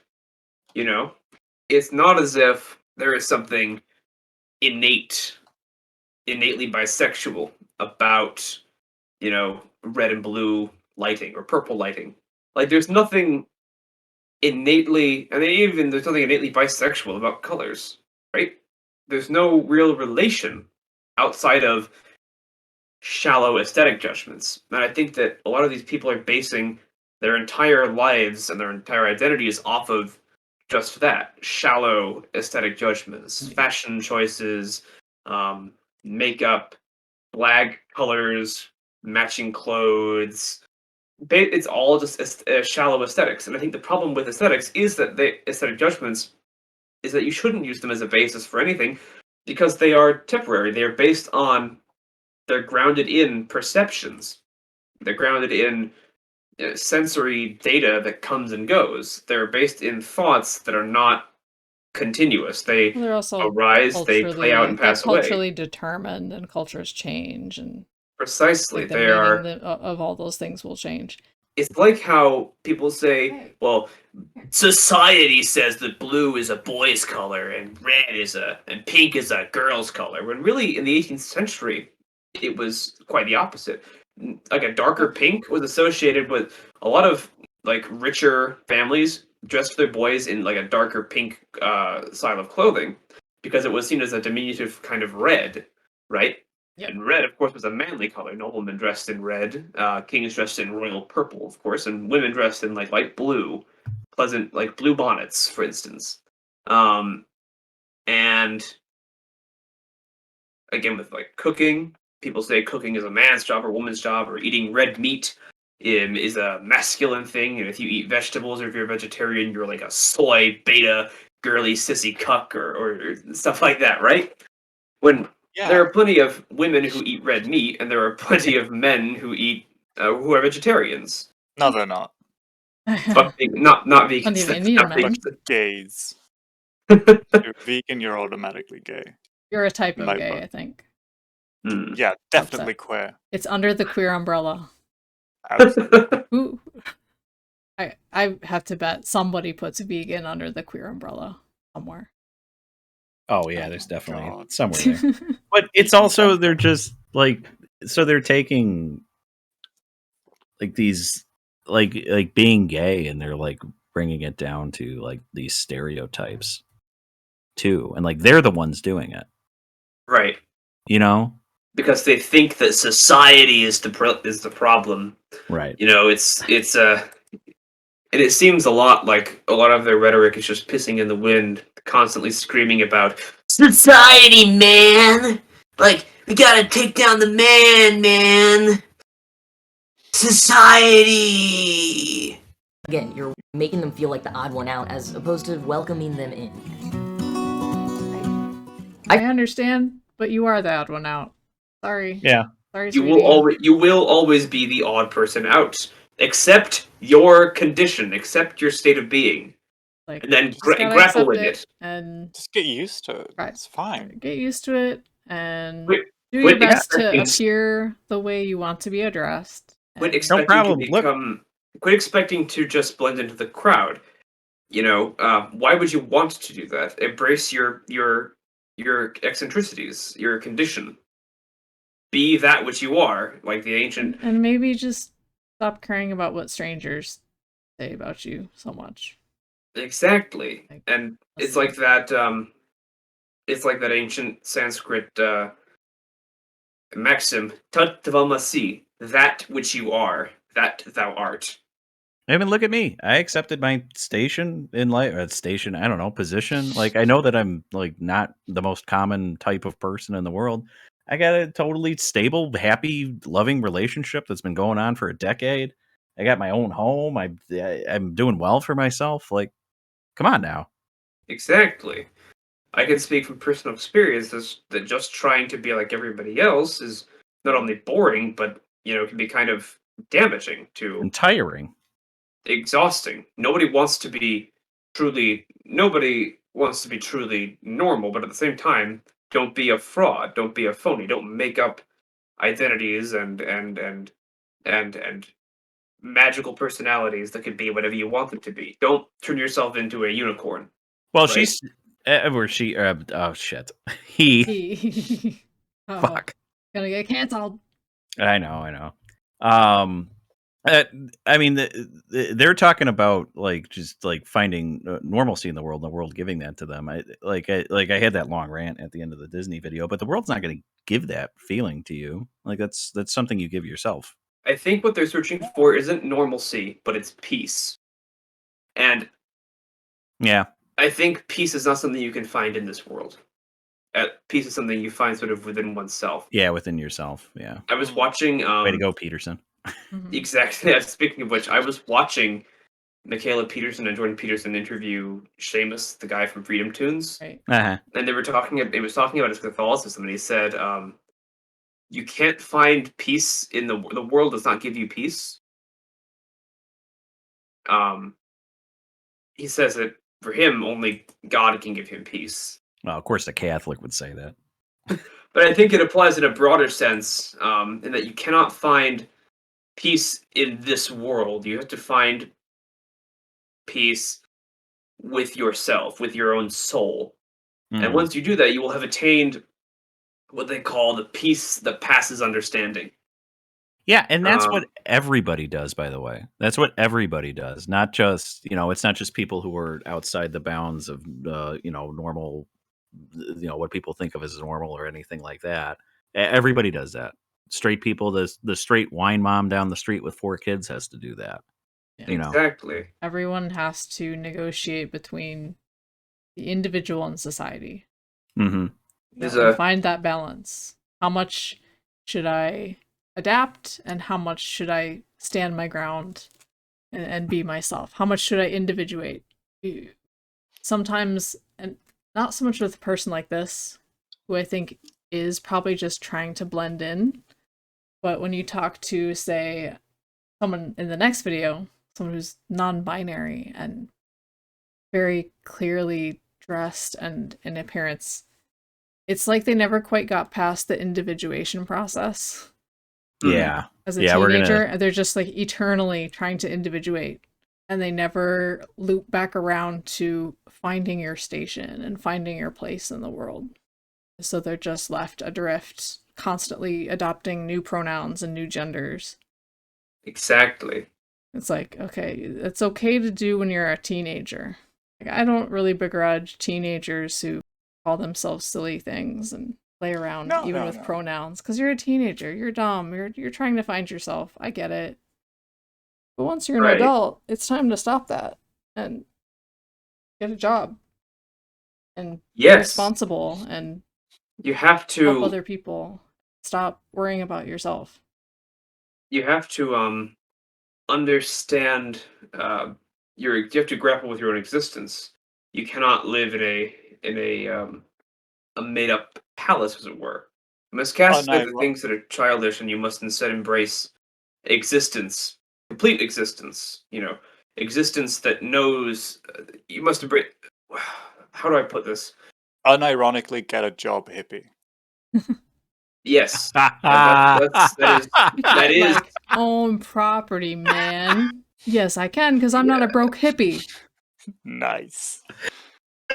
Yeah, that's one way of understanding it. You gotta lower it to my level, you see. Yeah. That's perfect. Sometimes we gotta get unintellectual here. Futurama. Help Gabbles out. With, help me out here. But how can they get a job? They don't know if they can wear a pantsuit or a skirt. I mean, like, it's so confusing. How do I do this? You'll wear a or non-binary people. I'm not talking about the trans individuals. Trans people, at least, again, this is where the non-binary split is very evident. Yeah. For the trans person, it's literally just we want to melt in. We want to be accepted as that. And non-binary is like, we just want to stick out all the time. Yeah. They're almost well, trans people are binary. What can we say? Yeah. I feel like at some point we need to have a disclaimer at the beginning of each installment of this podcast, just saying we don't wish malice or ill will onto anybody, but what if or any we do? individual. Hold on. Kermit says trans rights. Jordan Peterson. What the fuck? He changed his tune on the whole trans issue. Started experimenting with he, him pronouns with trusted friends long before I came out publicly, because experimenting. I find that weird how some people think about it as like they're trying out new pronouns to see if it feels good. And even like, I mean, let him talk more, because you'll hear a little more of that. For me, those pronouns were an important part of my male identity that I wanted to get used to and see if they felt right. A weird thing about pronouns is that even when they do feel right, they can still feel uncomfortable for a while as you get used to them. Like, even if your old pronouns never felt right, you likely did use the same pronouns for many, many years, and change can take time to adjust to. And here's another little secret. At least at the start, we trans people sometimes use the wrong pronoun in our heads for ourselves. Doesn't mean we're not on the right path or not trans or whatever, it just means that brains are weird, and it's okay for change to take time. Brains are weird. That's the conclusion this person makes. Yeah. Seems like the brain is doing exactly what it should do, which is when something is reinforced a million times, that's what feels natural. Yeah, I don't know how I really feel about that whole little explanation there. About like how it takes time to get used to your new pronouns, but it's so, I mean, the way that so many non-binary people and trans people explain is that, well, I've always felt this way. This has always been me. And it's like, oh, I don't know if I want to really go into that. What if I say the wrong pronoun by mistake? Crucifixion. Death penalty. What else? Public flogging? Stockades. Corning. Yeah. Beheading. Now, if after all of that you still trip up and say the wrong pronoun, here's what to do. Correct yourself and move on. Don't make a big deal out of it. Plenty of people have brain farts and misspeak all the time, but the more you treat it like a quick slip-up, the more the other person might believe it actually was just a slip-up, and the less likely you are to put them in danger. Hopefully you... Danger? Put whom in danger of what? Danger of what? What are we talking about? Danger of not being validated 24/7? There's ninjas in the trees just waiting for them to be misgendered. Bam.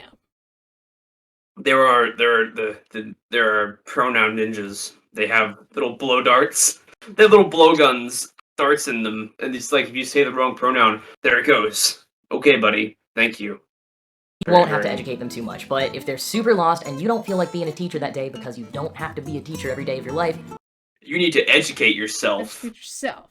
Something harm. Something like danger. It's not my responsibility to teach you. Educate yourself. Just applying this to, because they're talking about it from like, I know that they're talking about the like non-binary gender pronouns. So to kind of bring it to that, like, yeah, you kind of do though, because it's so not part of anybody's culture or society at large. It's like such a new thing. It's such an awkward thing. Like we even saw in the first video with the non-binary lady, like she misgenders people and she can't even keep track of it. Like, yeah, you kind of do have to do that.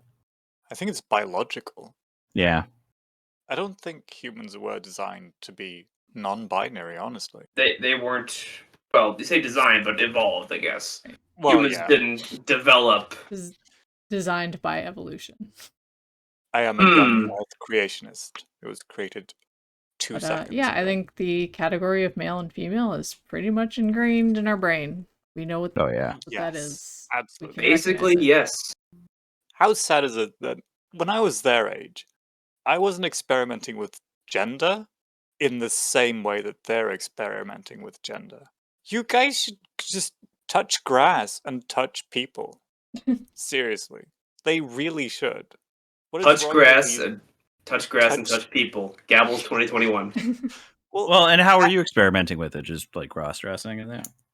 Well, cross-dressing and being a kind of a slut, I guess. Gabbles. Having at least interpersonal relationships instead of arguing over pronouns on Twitter. It does seem to be a very big problem is the lack of human contact. Yeah. And just real interactions. Not everything has to be Twitter. Amen. Someone finally said it. Twitter is not real life. Absolutely is not.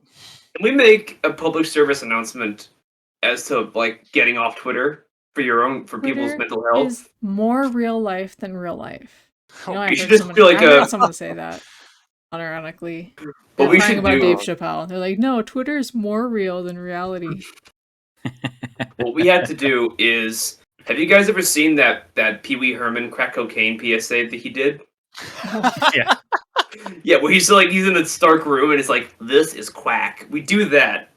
And it's like the lights come on and it's Pee Wee Herman holding a smartphone with like the Twitter logo on it. This is Twitter. It's not fun. It isn't glamorous. Just Stay away from it. Oh, fuck me. Go to a movie theater to get your porn, not the internet.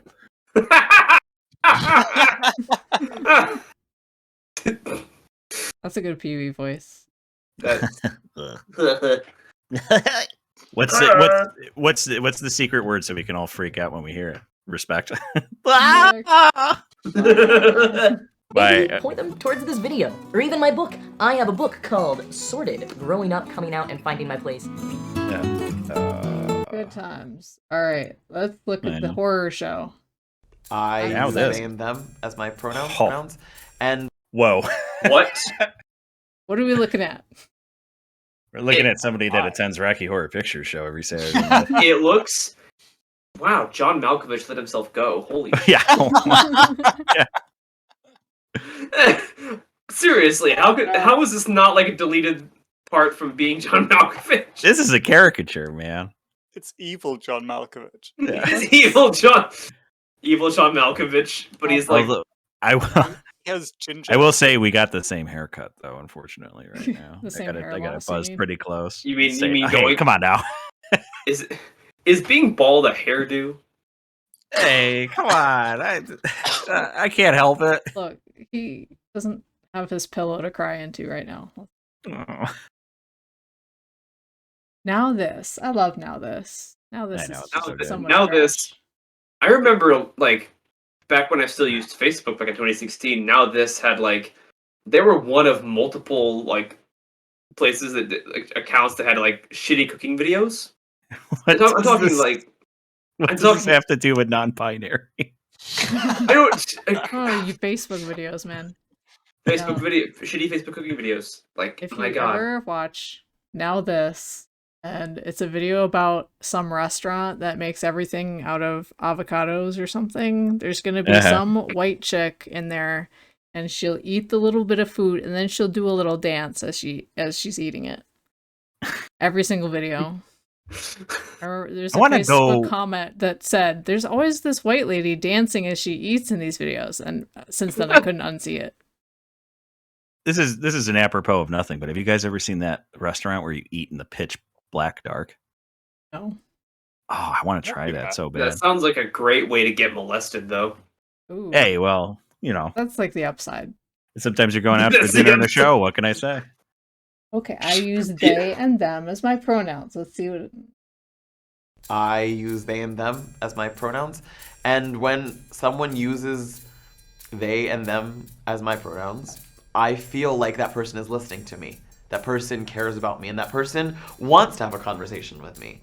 Seriously, I can only think of this person as John Malkovich. I'm sorry, it's burned into my brain. That's so not a healthy place to be, that you completely rely on others to make you feel good. Just because they use these esoteric words that mean nothing. When on like a one-to-one basis would you ever use someone's pronouns to them? Exactly. Yeah. When you call somebody they to their face, or him to their face, or her to their face, I just use they like 4 times. It's generally considered rude, yeah, because you're talking about them like they're not there. Yeah, you're talking about someone in the third person, like you're talking out over them. You would only do that with like a child. Like if you have a child with you and you're talking to somebody else about the child with the child present, and you're like, she needs to do this, he needs to do this. You know, like that's literally the only time that you would do that. Like you don't do that with like friends. Like you don't do that with like your spouse. No. It's control. Yeah. It's desperation for control. Gender fascism.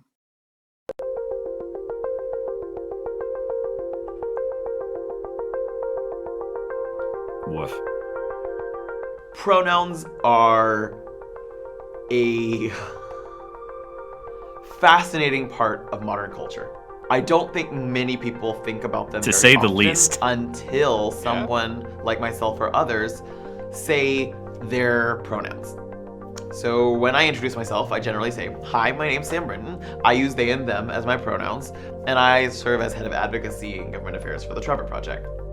I give this before I even give my job because it's the important way that you're going to describe me. Not what I do, but who I am. And that I respect. So what about that concept there, that it's more important like who you are, like your identity, than anything else? Yeah, like your job or your accomplishments. Yeah, like that's an accomplishment to be a director of something as large as and known as the Trevor Project. Like that would be something that you would be proud of and an accomplishment. Not this pronoun shit or identity or even like just like your race or being gay or whatever. Like I don't understand this at all. I've never understood it. And I know it's so part and parcel to this whole identity culture and all that, but I've never understood that importance that you place on that. That you would put it before your accomplishments even. It's so narcissistic. It's bizarre. This is a great pause, by the way. My gender is really, really important. Yes, people do often assume pronouns from the moment. I think. You know why? Most people are normal. I think it's perfectly reasonable to assume a person's pronouns. Yeah. Absolutely, like straight up. Because you know what? You're going to be right 99.5% of the time. Exact. I would say 99.9% of the time. And if If I had I'm to horribly guess, wrong and they correct me, like, even if it's legit, like a woman who looks kind of masculine, maybe you mistake them in the hurry, something, and someone says, no, that's actually a woman, right? You can just accept those corrections. It's not a big deal. if you're going to be kind to someone, then you shouldn't have that sort of you shouldn't be forced to be kind in a very specific way, right? Because then, like with respect, it ceases to be kindness and is in fact just doing what someone tells you out of fear of coercion. I can't hammer this home enough. Things like respect and kindness and being good to people, you cannot force them to do these things through the law. In fact, forcing people to do that will just make them more afraid of you and more ignorant. Because I think it might be that some people say, well, we permit control of language in other areas. Like, we don't let people run around screaming the N-word without repercussions. Let's say I called a student a racial slur, for example. I would be fired. Again, only the third time. But I would be fired, and probably rightly so. But it's distinct from this because there it's a word I shouldn't say. Here it's a word I'm compelled to say. And I think that's the Jordan Peterson argument. One is a restriction, one is a compulsion. Yeah. Exactly. And compulsion is inherently very different from saying you're not allowed to say one thing. But you must say the other. And there's a difference too between self-regulation, self-legislation, and having this kind of regulation forced upon you by another person to fulfill somebody else's whims or desires, right? Because people tend to have a duty to be moral legislators for themselves.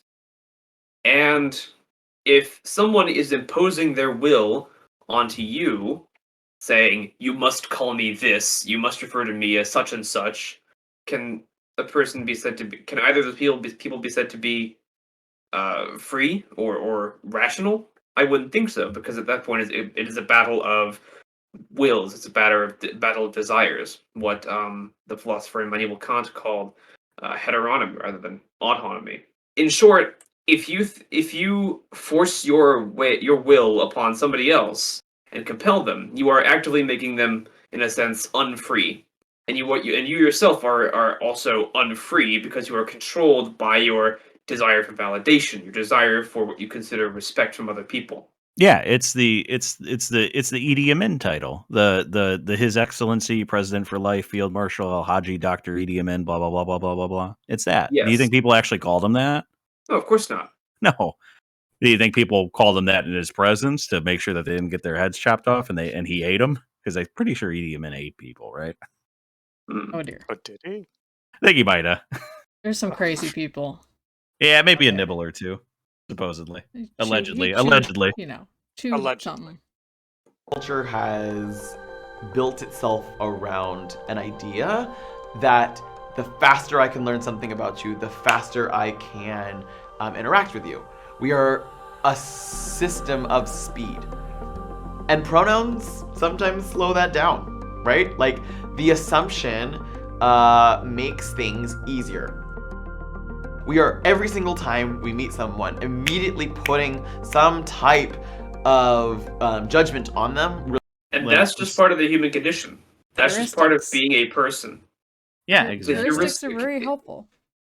And they're built into the heuristics are built into our psychology. We can't really. Well, he tied it to culture. He said it's culture that built this stuff. Like, no, it's the brain. Not at all. I think it's a psychological process. It's all predicated on social construct. You have to buy into the ideology and the worldview to buy into this stuff. That's the whole roadblock there for this. It's you have to buy in to an ideology and a worldview to use these pronouns effectively or the way that they want you to use them. And that's just not the way that people are. And this whole social construct thing is sort of nonsensical, but also it's redundant. Yeah. Like, well, gender is a social construct. Well, yes, but everything, in a sense, is a bloody social construct. You Yeah. have dinguses. So everything has an aspect of it everything is, in a sense, socially constructed. But at the same time, everything is also grounded in a sort of both physical and noumenal reality. That things that can be known and also things that can be experienced, right? I think the idea behind it, labeling everything as socially constructed, is they equate social construct with arbitrary. Yeah. Because a lot of this stuff is comes from a perspective that is philosophically materialist or physicalist. They believe the only legitimate the only legitimate existence is just atoms, tables and chairs, right? And everything else is arbitrary. And if everything is socially constructed and everything is therefore arbitrary, everything is we can and should change things to suit our world. And I think this sort of liberationist understanding of social constructions is sort of missing the point altogether, Well, I because think a lot of it's them naive. it's very naive, and I think it stems from a very poorly thought out materialism. Do you think it's a dissatisfaction with reality and that they're trying to create like a hyper reality to live in? Absolutely. I think they are, in fact, they cannot understand that. I think they choose to live in a world of delusions. They're sort of What do they get out of that? Sense of They superiority. Comfort? What Comfort. comfort do they find in it? Every single non-binary person that we've seen so far is like they're not healthy looking. Not at all. They seem to be deeply frustrated with this stuff. Everything is about how they need to feel respected and they feel frightened or in danger. I think that they What do are people get out of this? I don't understand it. it's validation. It's validation, and It's validation. I It's think funny. I think it's now's a good time to point out, if you were to go to any of these videos on YouTube, what do you think the downvote ratio looks like? Oh boy. oh, I couldn't even begin to guess. It's We're talking brutal. Every single one of these videos. Talking every single one, 99% downvotes. Oof.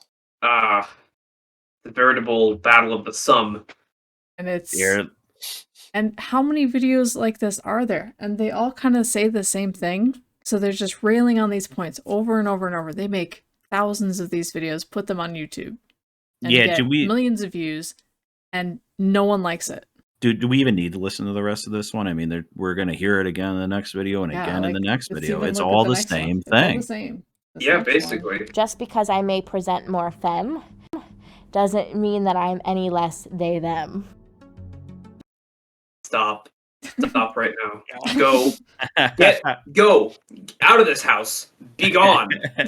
Out of this house. Spirit, be gone. This one's a little nuttier than the other ones. I mean, let's get to the galaxy lady. Oh Yeah, Jesus. that's That's a good go. You know what, that thing where you're eating a meal, but you're not really eating a meal, you're just kind of picking at food on the counter. My family and I were doing that one night, and I just kind of looked at them and said, hey guys, I'm non-binary. I don't have a gender. In my opinion, gender is a universe. It is a broad spectrum of planets and stars and sky that truly cannot be contained into. Take your meds. These are all Go the fuck to Adults. therapy. Take Every your s- meds. every single person in this video, with the exception of the male, are very feminine. You can tell that they put a lot of effort into their look. They put a lot of effort into their hair. They put a lot of effort into their clothes. They put a lot of effort into the aesthetic. This is a A lot fashion of makeup. statement. This is a fashion statement. This whole gender thing is a Absolutely. huge fashion statement. Who dropped this woman on her head when she was a toddler? Like the The way universe. I like her cowboy aesthetic. Yeah. Tassels.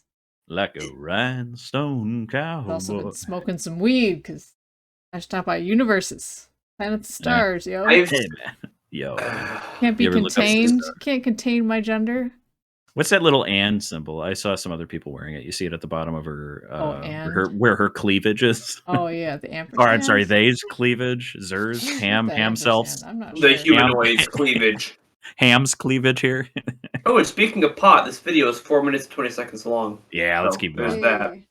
Toke up, boys. Toke up. Binary. My pronouns are they, them, theirs, and that's a non-negotiable. Said And they're all kind of like, Non-negotiable. okay. I think one of the main reasons pronouns are so important is because other than our name, it's one of the main ways that people identify and call us. You know that pattern in animals where brightly colored animals are considered toxic? They wear the Humans are the same. That's an old. or they that's an have like, old joke. or some Yeah. animals have spines or sharp claws or some kind of appendage that makes them make them terrifying to predators. I think we found the human analog to that. They have the ugliest haircuts too. What is the The deal? ugliest That is- haircuts, a very specific style. They'll never look like a person like me, just wearing sweatpants and a football jersey. You know, like you'll never see a non-binary person in videos like this. Or Like the only like, normal yeah, like non-binary person I know is Destiny. yeah, Like you wouldn't like I couldn't even distinguish that Destiny was anything other than just a dude. Yeah. Granted, I a don't dude think who's he like really understands non-binary. To be honest, no, I don't think so. I think he's just saying it just to get people off his back. why not? It's a good troll. Mm-hmm. also. Yeah, I I'm guarantee LGBT. you, most of these people are biologically female, right? Oh, not this June This part. guy. Not this is guy, obviously male. but like most of them are biologically female. Most of Mhm. them. I guarantee you, if this video had been made 30, 20, 10, or 15 years ago, they would all be lesbians. I guarantee you. They would all be Yeah, probably they come fairly across butch that way. lesbians. They'll all be buying tickets to the Lilith Fair. They'd be listening to their Jewel cassettes, They were wearing their Birkenstocks and so glam on. lesbians. trying out for the Yeah. softball team, Yeah, I guarantee it. popping Vicodin because they fucked up their shoulder playing rugby. You know, lesbians. Yeah. The Yeah, that's U.S. red, white, and blue lesbians, the kind that we like. What have they done to the tomboys? Where My have the pronouns are butch dykes personally gone? very important to me. Growing up, enculturated into. Enculturated. That sounds like something you do to make yogurt. Sounds good. I want yogurt right now. Damn, I kind of want yogurt right now too. I got Greek yogurt. Nice. I want yogurt with like some berries and some honey. Kind of a system that really subscribes to toxic masculinity. I was always uncomfortable with being called dude, what's up, man.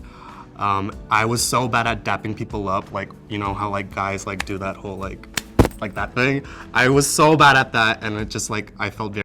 Humans? Do you like handshakes? Yeah, you're. What's with non-binaries not being able to do handshakes? What's the deal? Yeah. What is What? this? Is it autism? Is it? Well, like not all guys act like that. Like Did he that's a call it, guy like- thing. did That's he a call it- masculine specific thing. Did you call it dabbling on people? Yeah, dabbling on. guys. Yeah. Yeah. That's not what that's called. What the fuck? No, it is. It is. I don't know. I'm not a Gen Zer. I don't know. Is I he don't. Gen Z? I don't know what these kids like. I'm a 68-year-old man trapped in the body of a 23-year-old man. I've definitely heard the term. Oh my God, we're 12 years apart, Tenny. Oh, I'm sorry, cocksucker. It gets funnier every time you use it.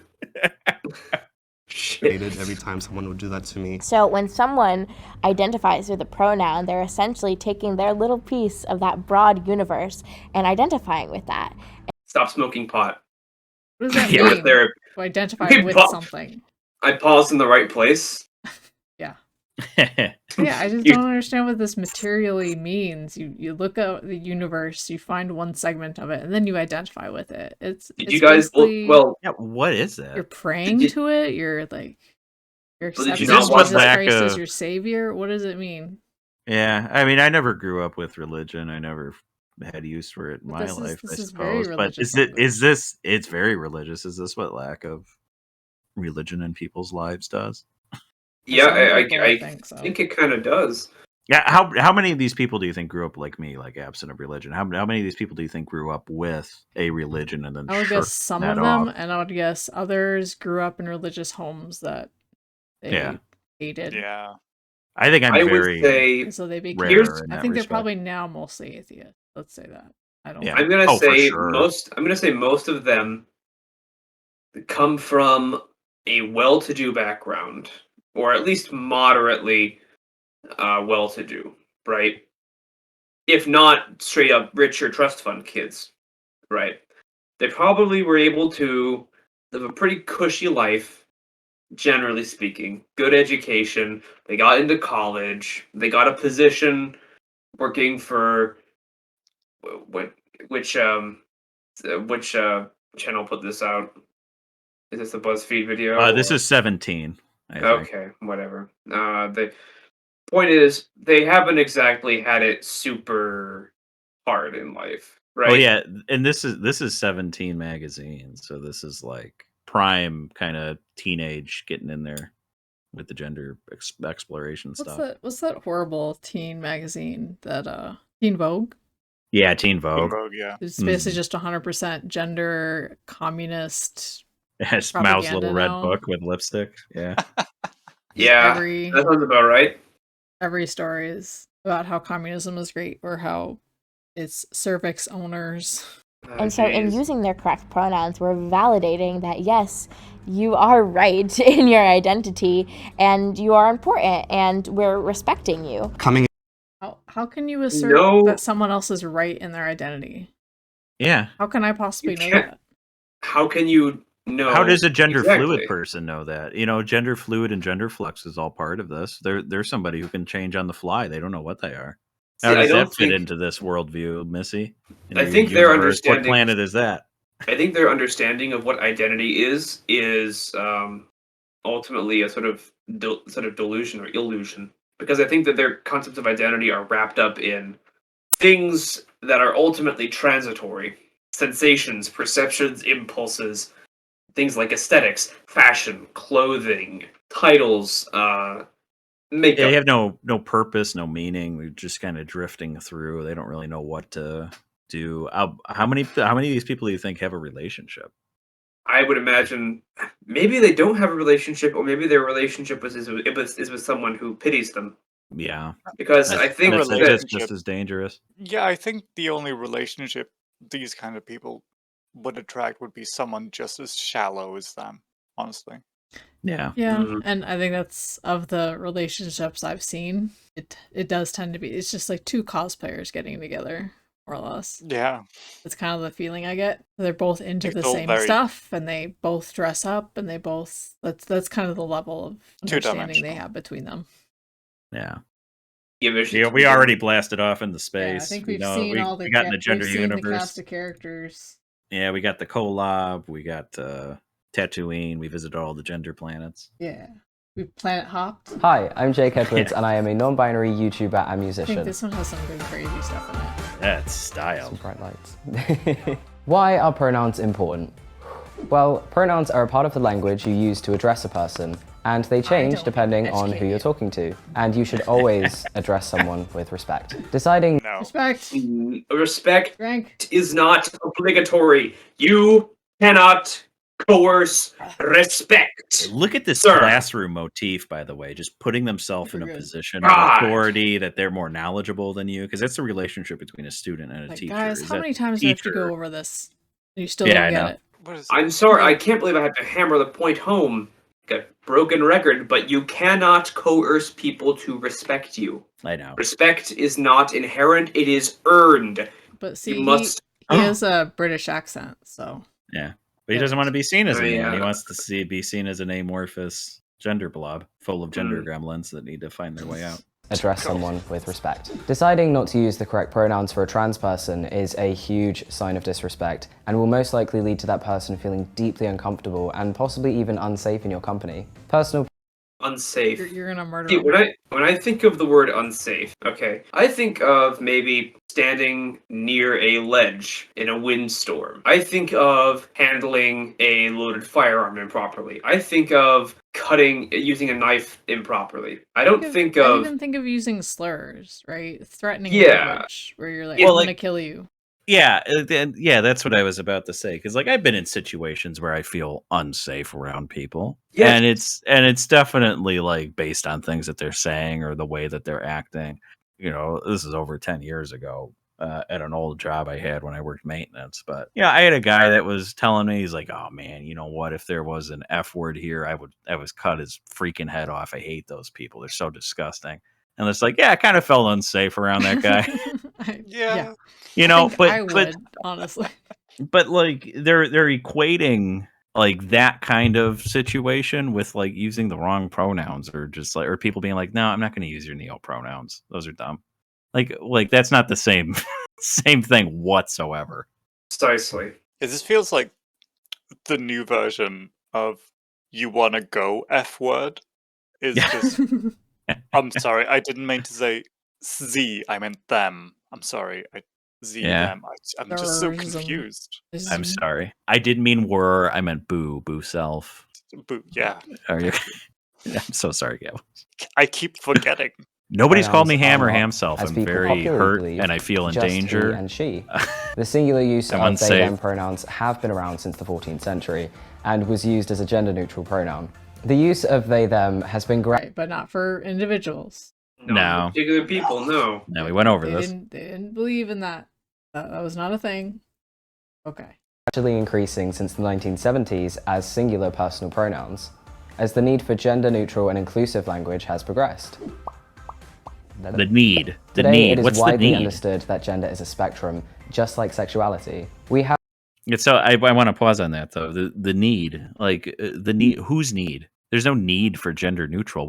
What the fuck are you talking about? It's a totally artificial need that people like this have generated just based on cultural shifts. Like it's not, or like aesthetic cultural shifts. It's not anything pressing. It's not anything real. fixed binary points of male and female, but many people exist in the space around those points. This is called non-binary. Many? Are we inflating numbers a little bit here? Well, what's the UCLA study? What'd they say? They estimated 1 million people use neo-pronouns 1 million people, what, worldwide? now in the U.S., which I think is overinflated. I I've can't believe. never met a single person in my life that uses neo-pronouns. I've never heard of anyone. It's like 300 million in America. Yeah. Yeah, that seems way too inflated. Yeah. Many non-binary people like to use they/them pronouns as they don't implicate a binary gender and make them feel uncomfortable. It's important to remember. How? How are you defining uncomfortable here? People say it makes you feel unsafe or uncomfortable, but how are you defining what is and is not comfortable? That doesn't make sense. How you feel. Feelings. They're unexplained. That you can never be sure of a person's pronouns just by looking at them. Gender is a spectrum, and the way we express and present our gender to the outside world is just as vast as that spectrum. Asking a person what their pronouns are is not rude. It can be a little bit intimidating at first, but once you get into the habit, you can be confident that you won't be incorrectly assuming a person's pronouns based on how they present. This is a positive step forward, as it normalizes the behavior of not making assumptions and not linking a person's clothing to how they identify. What? What? I love that, not linking a person's clothing to how you identify when we just watched like 10 people do that. And this is the ritual they keep pushing that never sticks. Just ask people their pronouns. Just introduce yourself with your pronouns. By the way, I just did some calculations. If there is 1 million non-binary people in the country, that means 1 in 300 people use neo-pronouns. Does that sound right? No. Yeah, no. I'm gonna say no. Maybe with their close friends, but there's no way they can enforce it in any circle of people beyond that. Well, maybe they're counting like the Billster as a neo for Bill. Oh, it's the Billster. Hey, hey, it's the guy. Bruh. Is bruh? Yeah, that's a neo Can I pronoun. have bruh as a pronoun? Bruh. Bruh. Hey, bruh. Bruh. Yo, what's up, bruh? There's no data behind any of this, of course. It's true. I watched a Now This video.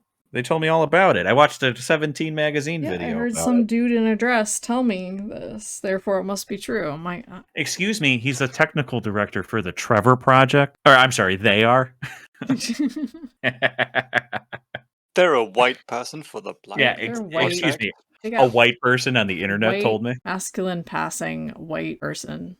Lots of privilege there, I gotta say. I wouldn't say masculine. You wouldn't say masculine passing? No. That face. You don't look at it and be like, that's a man. The soft chin, doughy eyes. No. I mean, doughy, yes. Are we talking Isn't about this delicious? guy in the MTV video, or are we talking about the guy from a few videos ago that looks Oh, like a the John bald- Malkovich botched bald clone? Yeah, white person yeah, in yeah, the John Malkovich. dress. This guy looks like a teenager. This guy is just a teenager. Yeah, like a little twink. He looks like a My Chemical Romance fan. Could Oh, I be. hate those. Probably writes bad poetry and listens to horrible Listen. music. Yep. Uh-oh. All coming Yeah, together. he looks like. Yep, horrible looks like music. Many people argue that they them pronouns are plural and cannot be used as a person's singular pronouns because it's confusing. Yes. They keep saying this. They're like, some people say it's confusing, and we're going to disprove it. Like, doesn't make Who it not thinks it's confusing for confusing? people.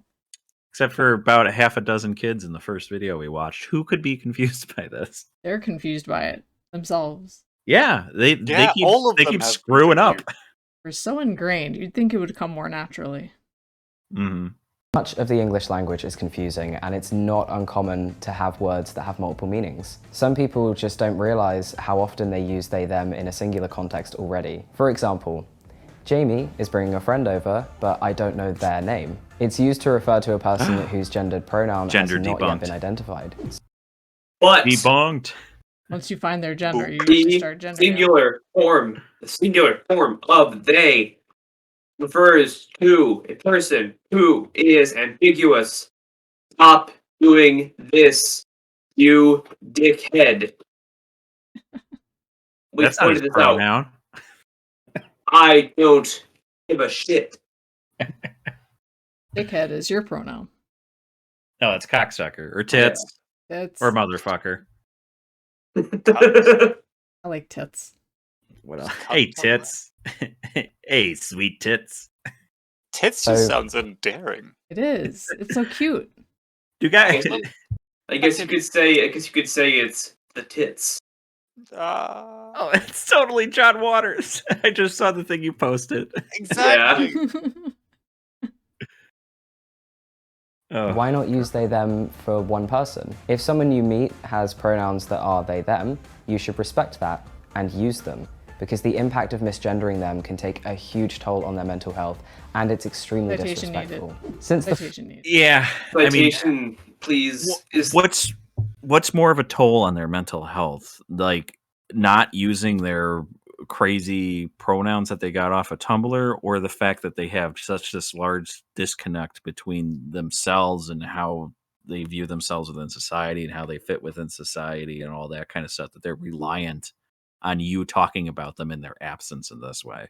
Come on now, if we're talking about mental health here, somebody referring to themselves as dear gender, I think, is a pretty large sign that they're mentally unwell no matter what you call them. I think it's the Trevor Project that had that study that claimed correlation between if people around them accept their gender identity, their suicide rate falls by a certain crazy percentage, which is interesting.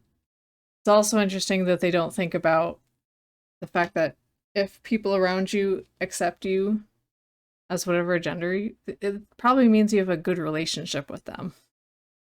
It seems like that's the most important thing, is having a family that loves you and friends who support you in general, who have a good relationship with you.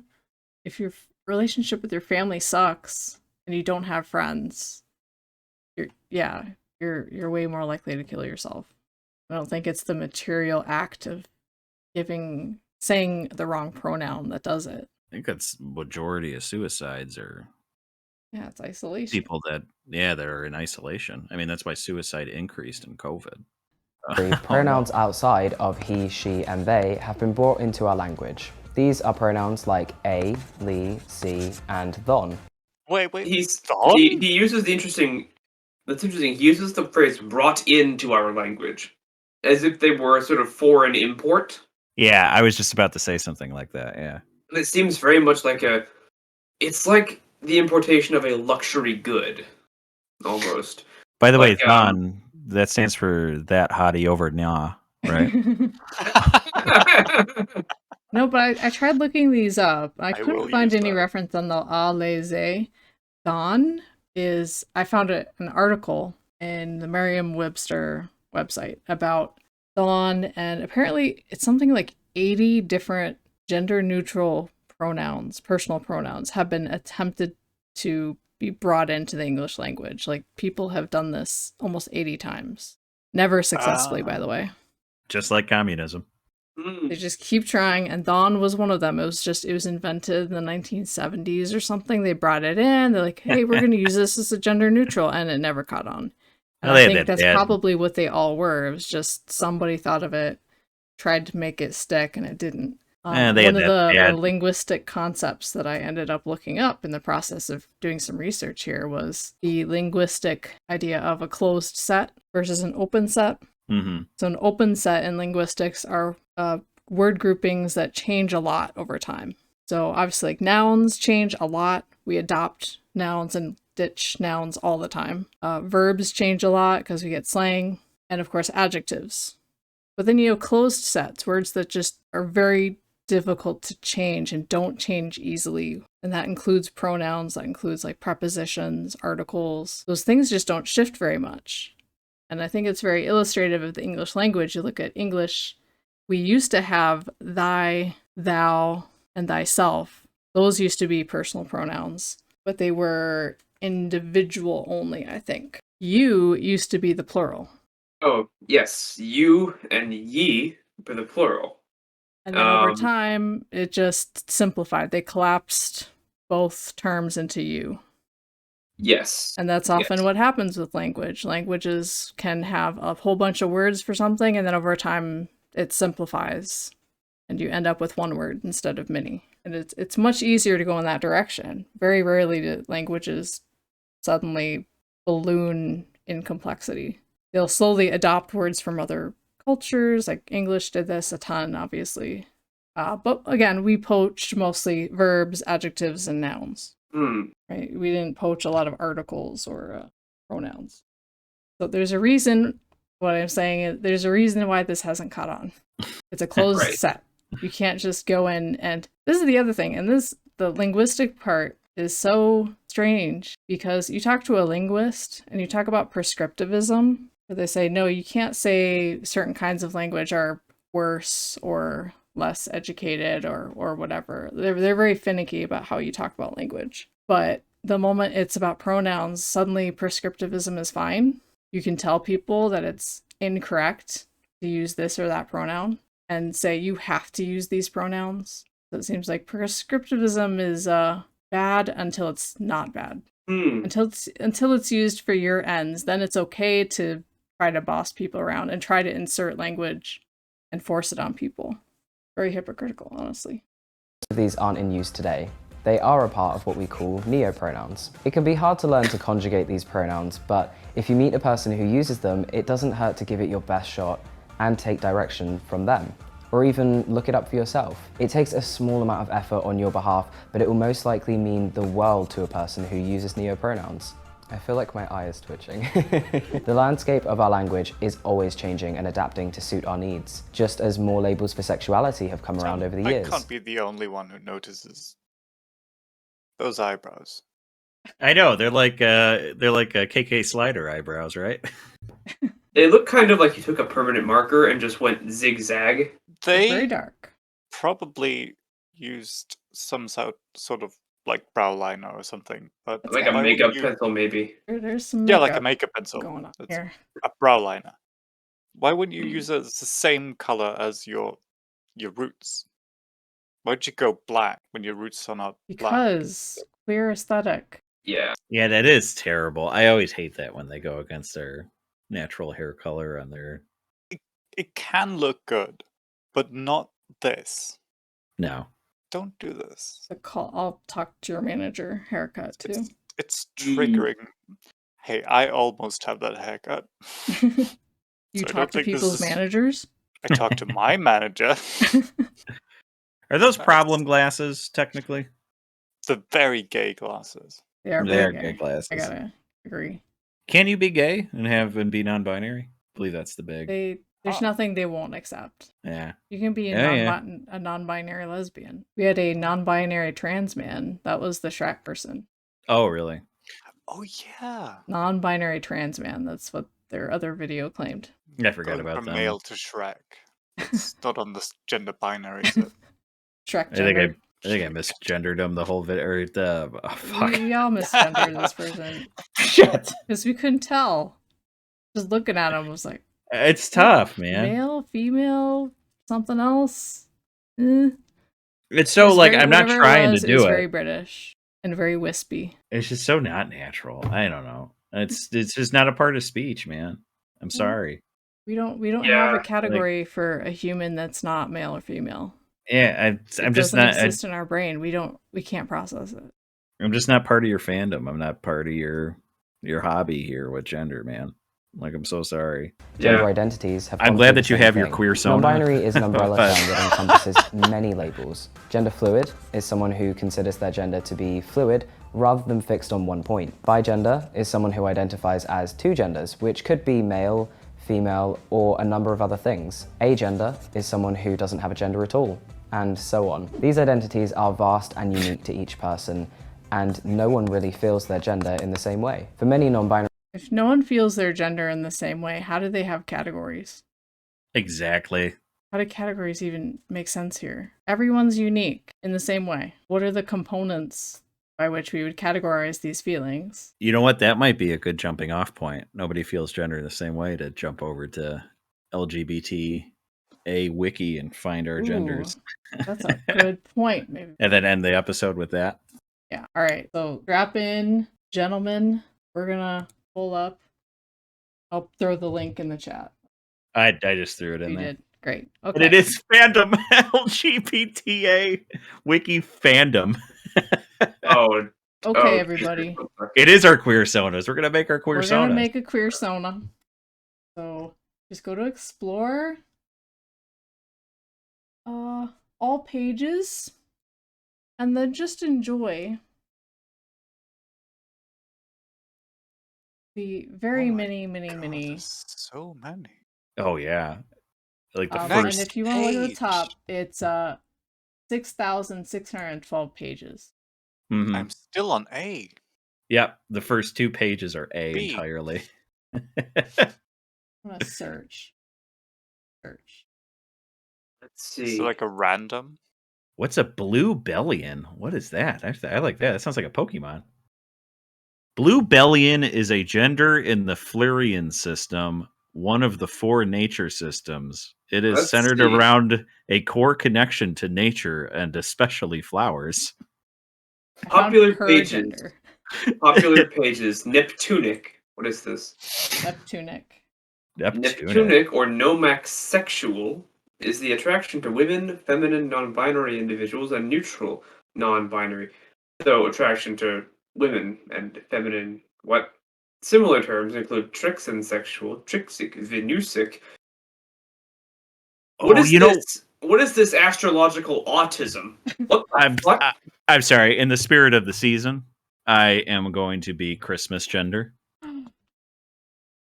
Christmas gender is an aesthetic gender that is related to Christmas. One's gender may feel linked to the visuals of Christmas, such as Christmas trees, presents, lights, mistletoe, snow, etc. Oh, I'm sorry, etc. It may also feel like the nostalgia of Christmas, such as movies, music, food, traditions, and overall entertainment of the holiday. Christmas gender is not exclusive and can be used by anyone. It's perfect. It was created on November 13th, 2020. That's when the gender archaeologists uncovered Christmas gender. Shocking. It's when the COVID hit. Yeah. Hit their brain. Let's see. Xenogender is an important term. A lot of these are included as xenogenders. So xenogenders. Xeno, like Scientology? Yes. Xenogenders, non-binary gender identities that cannot be fully described through the relation to concepts typically used to describe gender, such as male, female, woman, man, masculinity, femininity, androgyny, neutrality, agenrinity, or authority. Okay. We got a whole bunch of made-up words here. What is this? Dodge Charger gender?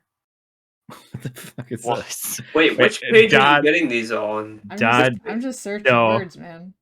It's like Doge Shandis gender. Oh, I'm on all pages. I'm just going alphabetical here. But I found mine. Per gender. I want to find a good Well, one. per Gabbles, gender you find is it any good ones? There's so many. Per gender is a xenogender that feels very small, nimble, and overall cat-like. While being loosely linked to gender expression, someone who identifies as per gender might connect their gender to fluff, whiskers, the sound of a cat meowing very softly, the sound of a cat's purring, and the sound and/or feeling of the pitter-patter of cat paws. What is this, a poem? Don't read the one that I'm putting in chat because you'll get the channel taken down. But I think Oh, I found mine. Oh no! There we go. That's where I am. It's beautiful. So You that can't everyone's show in on the that. joke, it's the bundle of sticks entry. British cigarette. Originally Nah. cat A girl British gender. Oh, it used to be cat girl gender, but then cat boy gender came. Oh yeah, there's Catboy gender, Gabbles. We found one for you. There we go. No, I'm attracted to catboy gender. Here Oh are the yeah, flags, darn. and they all have like 20 flags because Oh, they can't decide. there's an entry on something called Gender Collector. Gender hoarder, also known as gender collector or hoard gender, is an identity in which one's gender is fluid or fluctuating, but one can't find just a few terms to describe what their fluctuating gender is. So they hoard gender terms that fit them, like a gender dragon. They just hoard them, huh? Sit on a big pile of genders. Gender smaug. Smog gender. Smaug gender. What's a gaint? I think I found mine. I am boy fluid, also known as man fluid, guy fluid, fluid male, or gender. Now, I like guy fluid. I don't know if I identify with it. Are you saying you don't identify with boy fluid? With boy Leave the milk? boy fluid out of this. That is not. Yeah, That's not kosher. Underage fluid. No, thank you. Did you let Gross. your boyfriend do a boy cum in your the boy? Boy When you have pushing? to get a boy abortion? Oh, can I pay my boycologist? Boynecologist. Here we go. We got neopronouns. This conversation makes me want Here to are kill all the myself, and I neopronouns they love have it. listed. Yeah, it's wonderful. This whole conversation makes me just want to kill myself, and I'm loving every second of it. What the fuck is gender juice? It's boy Gender fluid. juice. Gender juice, also known as juice box gender, is a non-binary and gender fluid identity centered around the idea or aesthetic of a juice box.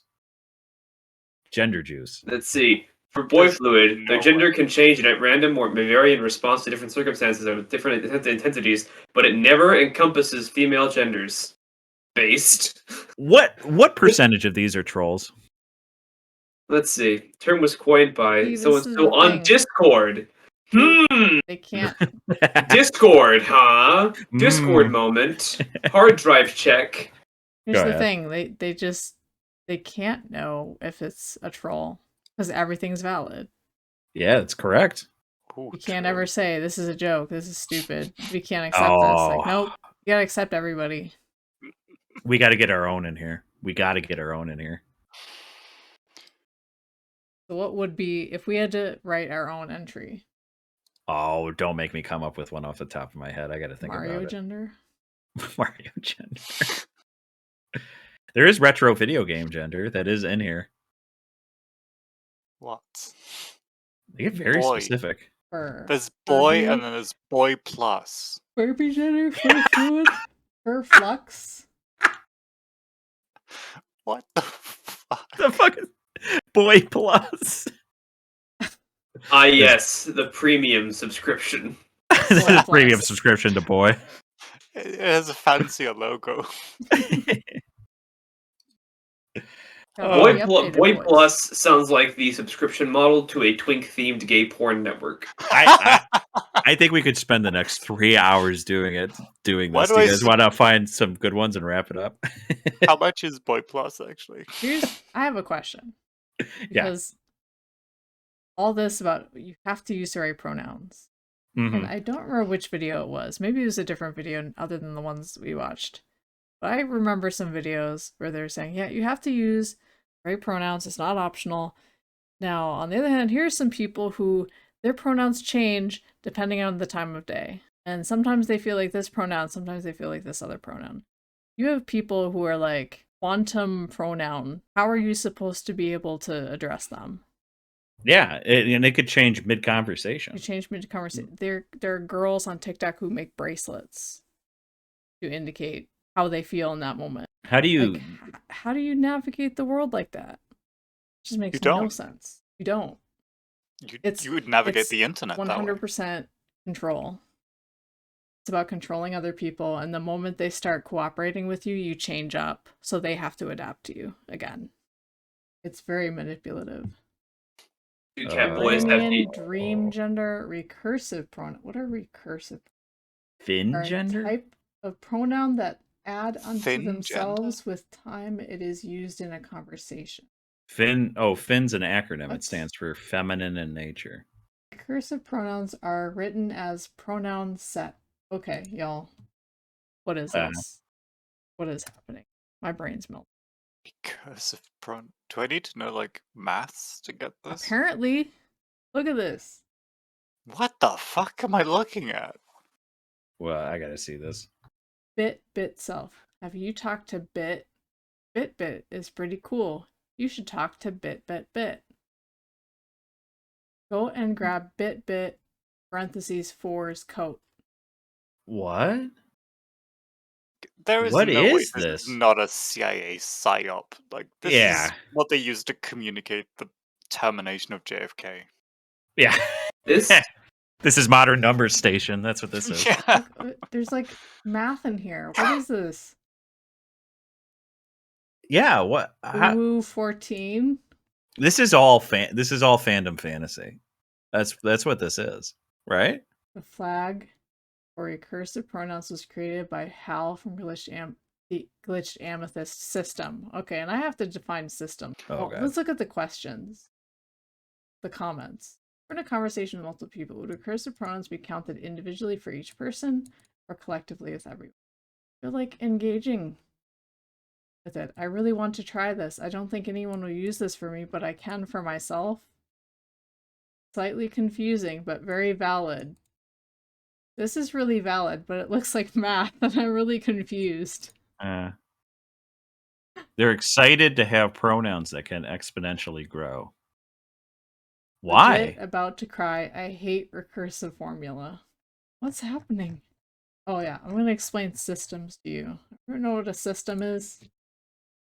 I explained this to Danimal the other day. Oh yeah. I don't know what a system is. That's a multiple personality disorder thing, right? Yes. I think I've talked about it in chat before. But yeah, so they have a whole page on systems, and it reads like a schizophrenic wrote it. Ironically. You just keep scrolling, okay? Oh wait, you know what? Hey, whoa! The ampersand. Did we just crack the code? What? Oh, yep, yeah. I was. The ampersand is a common symbol used in the plural community. She was talking about universes. Holy fuck, we cracked it. I think those chicks have multiple personality. Yeah, they definitely believe all that stuff. So maybe this stuff is real. Well, I know this stuff is real because you can go on YouTube and see people talk about their systems. They're like, I have 55 people inside me. Or really, the reason I said that is I was trying to sneak in that Israel is doing this. No. Wait, you get the monogenic, somnogenic, neurogenic. Yeah, all the people in that 17 video were wearing those ampersand pins, I think, right? Yeah, sure. So maybe this shit... See, I assume that, like, I think like 80% of this is troll, right? You guys think so? No, I think this is like collective fan fiction. Yeah? Like maybe I'm too cynical. Like, I guess it is fan fiction. What's that? SHP or SCP? Oh, SCP, yeah. It is kind of like SCP. Clown Posse? kin Yeah, for systems. gender. See, It's like SCP for and I gender. guess I'm less credulous because I remember Tumblr back in the good old days. Mm-hmm. And Tumblr, and they have a section here for kin systems, which I remember from Oh. Tumblr. It's people who think they are anime characters. They have what are called fictives. So they identify with a fictional character from like a video game. I wonder if they have fictive. They have Yeah, fictive gender. I got a heart out soon, so I might say goodbye early, but you guys can keep talking and record.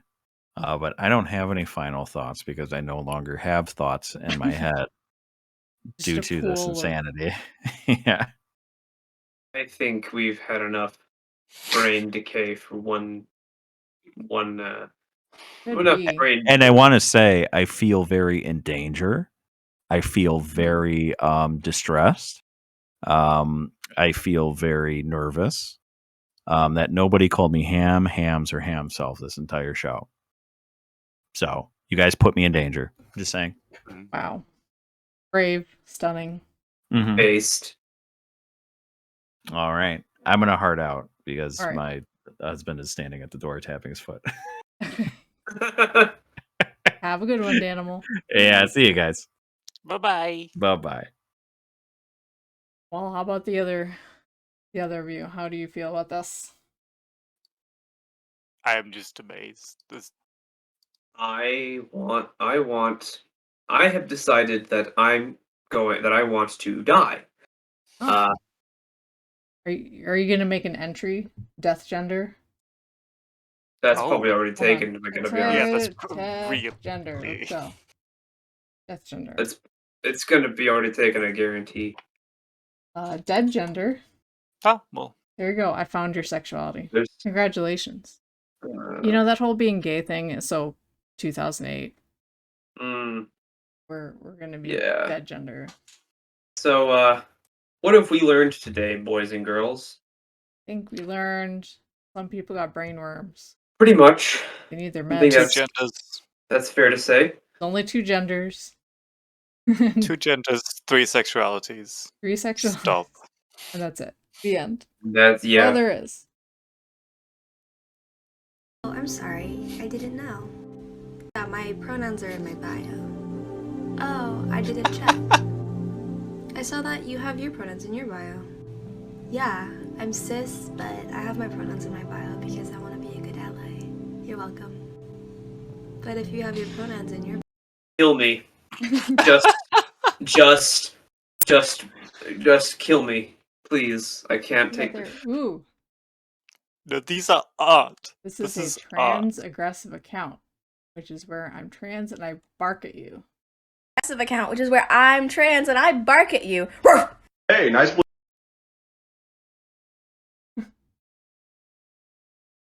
There's some lovely people in here. Keep Look at this. imagining, like, Tommy Wiseau saying the lines of whatever these crazy people are saying. See? You know, gorgeous. You know, if you think about it, Rainbow most of these hijab. Most of these people are basically just stupid white women, spoiled, dumbass white women who, based on these videos, we should repeal. We should repeal women. We should undo women's suffrage. Fuck it. You know how Hassan Piker said that America deserved 9/11? He's not totally wrong.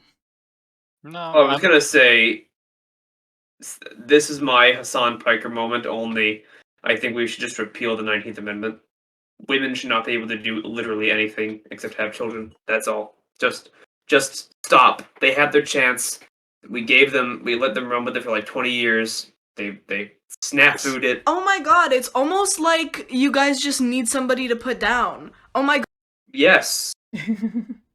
Yes, I would love to euthanize each and every one of you, but my moral conscience forbids me from doing so. TikTok is to America as 9/11 was to New York skyscrapers. I feel like Look, these are mentally healthy people here. Look at them. Mentally. Very healthy. Oh yeah. See?